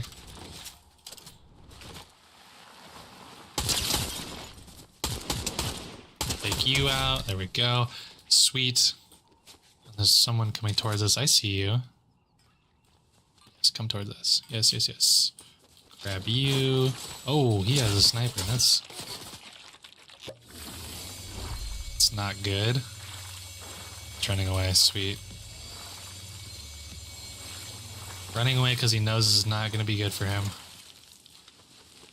He's in here too. What up, mate? Shouldn't have sniped at us, buddy. I would have left you alone. Maybe. Probably not. Okay. There's a person over there. It's a turret too. Get full shield right there. We're going to do that quick. Right. Grab these. So there's 2 people here, it sounds like. We're gonna hopefully let them fight each other is my plan here. One's in the bunker. One's running across there. Ouch. Got him. Nothing interesting here, just reload. Oh. Okay, and I don't... That was definitely a strategy for sure. I don't think that was the right one though. Okay, where were we? We can grab a bounty while we're here. Bounty's not really gonna help us. Yeah, we're pretty good on gold. We have 4,200. Weird spot for a bounty. He's gotta be over there, right? Oh no, he's right there. Wow. This is very interesting. 105.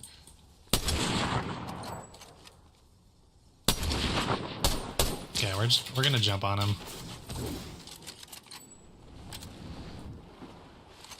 This is an interesting spot for this person to be in. I don't know why they're here.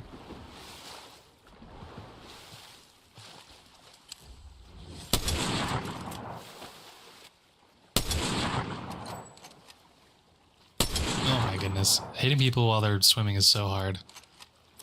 Come on, breathe. Okay, can we swim now?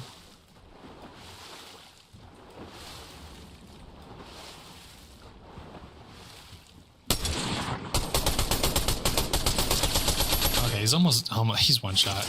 Ow. Unbelievable that he just did that much damage to us. Unbelievable. We're gonna drop the sniper. We're out of ammo. We had minis. Sweet. Give me your minis, sir.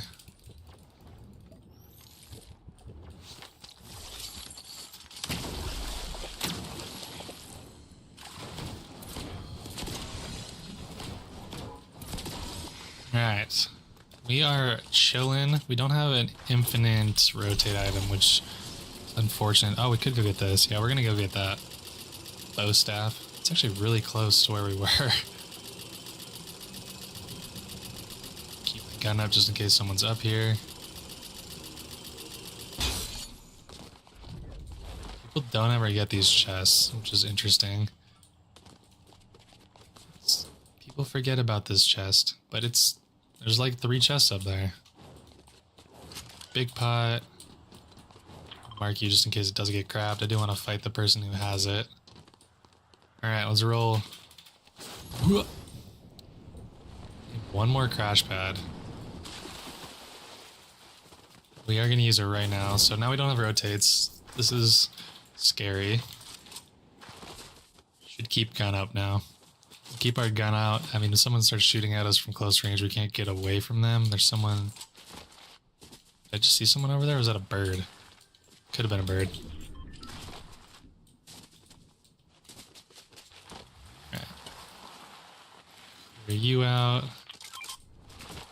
Grab the pizza and the bow staff. Pizza and bow staff. Alright, we're rolling then. We're gonna go towards fencing. Let's see if we can't get ourselves the AR.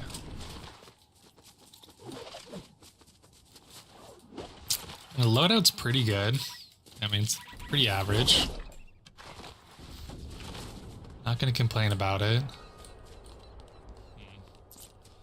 Interesting circle around them. I feel like they're gonna be close towards us. Closer to us. It could be someone on the train. I don't like this. Trains are not fun to fight on. Not seeing anything immediately. Train looks clear. We're gonna hop on it. We're gonna go over it. That's unfortunate for you. You better be the medallion holder. Weren't the medallion holder, but that's very unfortunate for you. K1 Meat Rider, what a name. Uh-oh. Okay, that's stupid.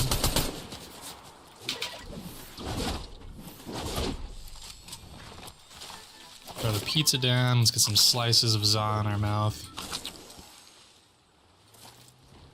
Grab 4 slices. He's sitting over us with the sniper, which is not good. We can get up to that bush, which he might be more inclined to peek us in.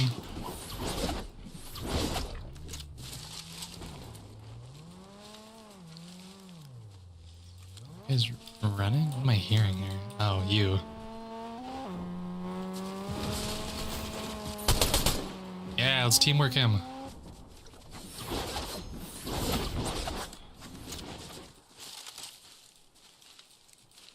This is unfortunate again. Now we're stuck in between a rock and a hard place. Hopefully one of them snipes each other. We're gonna have to stay here. We don't have enough. If we had shockwaves or something, we'd jump on one of these two. Wait, who just got sniped? Oh, you did.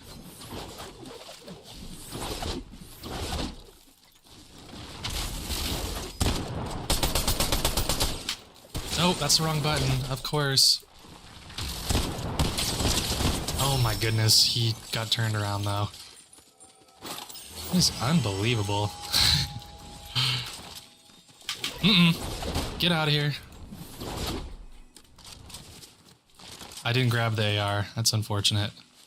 That is very unfortunate I didn't grab the AR. That's right. We'll reload everything.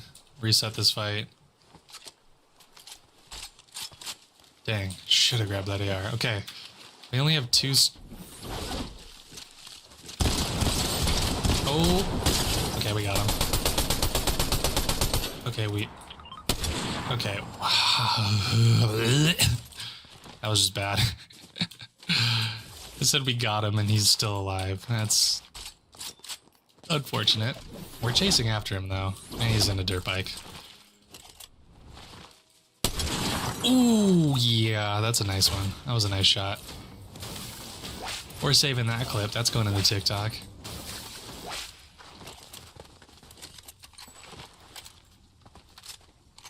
Okay. If anything, he had a purple tack, frenzy, whatever you call it, frenzy. Shots that way, but I'm more curious about what's going on over here because I see, well, there you are, there they are.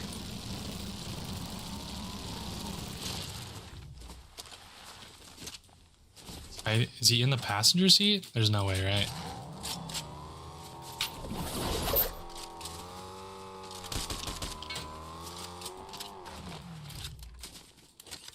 Out. He's following the car down.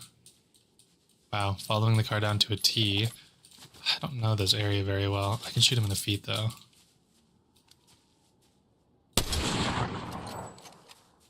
Really? Come on, hit him in the feet. I can't hit his little toesies.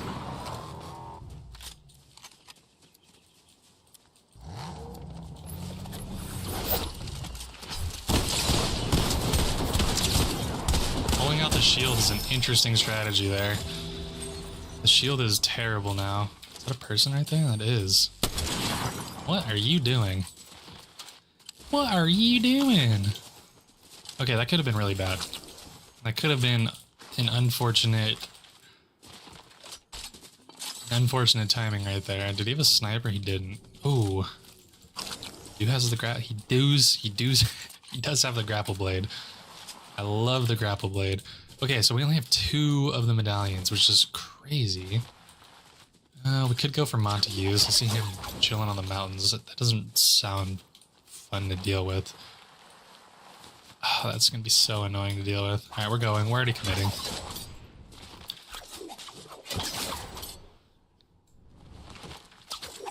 Ultimate strategy. Grab the medallion, just hide on the mountains.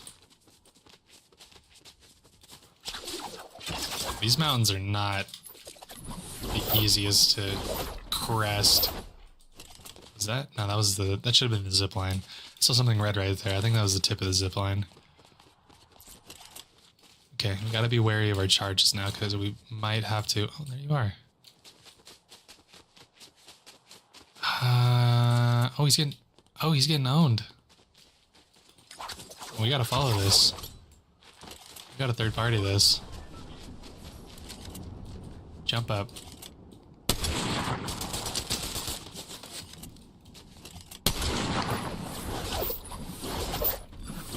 You're not running from us. Don't you dare.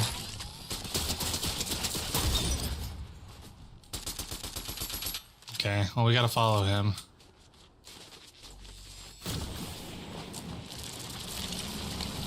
Oh, he wasn't even... Okay, we're not following him, actually. That guy was shooting at was actually the medallion holder. Huh. And he's hiding in this bush. Oh, no, he's right there. Well, this guy's not gonna be very happy.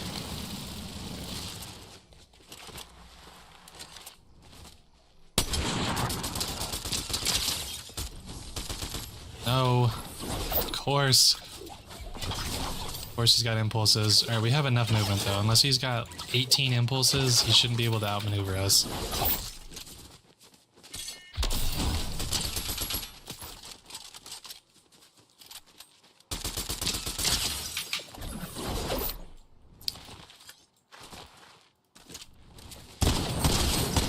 Got him. Alright, cool. Wow, he did a lot of damage to us though. It's unfortunate. There's a big pot on the ground up here, or over here. Sweet.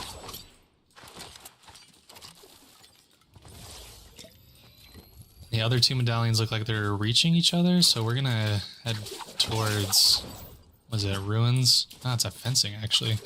I didn't even realize we're in second zone already. Wow. Okay. This is where it gets hard. There's 10 people left.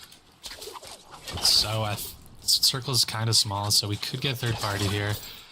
Where that circle is, I've got to reload this. He could be in that bush with all the loot. That makes a lot of sense. Or he could be in this bush. We're gonna jump into this bush just in case. Clear on this bush. So he's like almost guaranteed in this one. Maybe. Okay, well, there's a shot that way. I don't like that. That's probably not him, though, right? It seems really far back in the zone for... I guess it could be him. The circle is not very accurate. We are going to dive into this bush, though. Just to check. Clear. Anything good? No.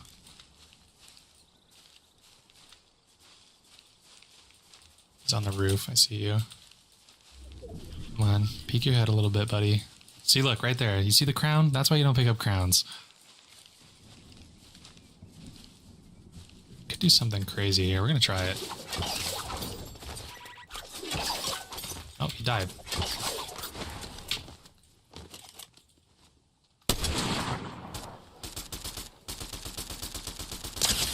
Come on. Oh, he's almost dead. Almost dead.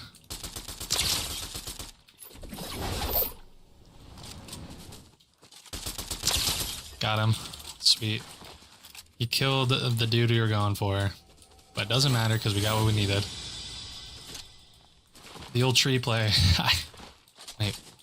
Oh no, there's someone else on us. Someone else on us. There you are. I see you. You're the guy?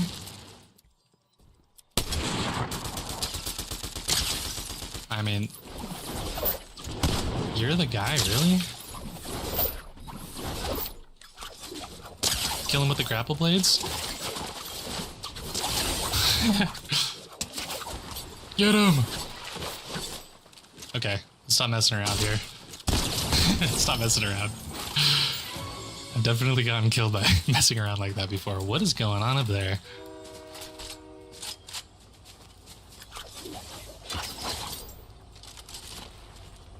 Okay, so we've got all of the medallions, which is nice. Someone just rifted. Is this guy really shooting at me? Imagine, that'd be crazy. Who's shooting at me? Oh, look at this guy. I mean, I just have to, I'm so curious. I just gotta try to fight him. Nope. Oh, I fell. I broke my legs.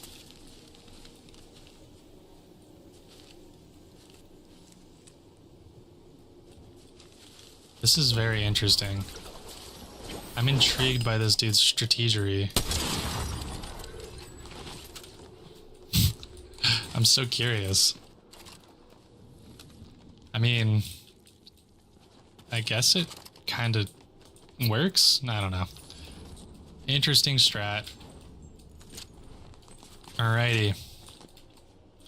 So we got 4 people left. We have 5 of the medallions. This is very good. I don't want to jinx it, but I like the situation we're in here. Shots that way. We're gonna go towards the shots. We could just sit in a bush and chill and let everyone come to us, but I like to play a little more aggressively than that in these games, especially when we can get a fast win. One of the players just disconnected.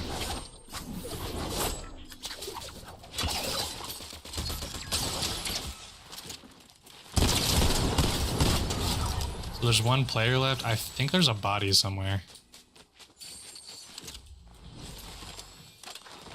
Alright, so since there is 1 player left, we are going to roam around in the car just so we can protect ourselves from getting sniped in the face.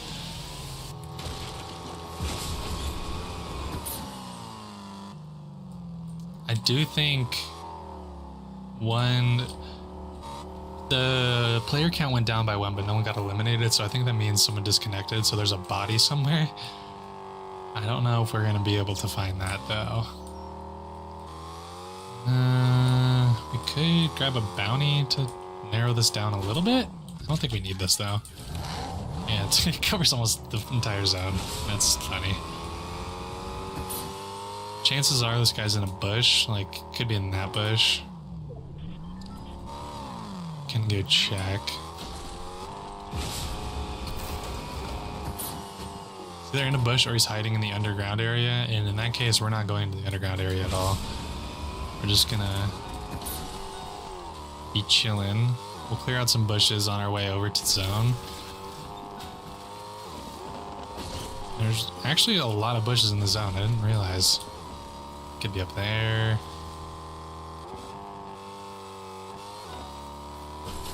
Oh, there he is. Wow. Holding a shield. Not a good idea here. Crazy that I didn't break the shield, huh? Oh, he's not aiming it, that's why. Well, he jumped in our car, which means he's dead.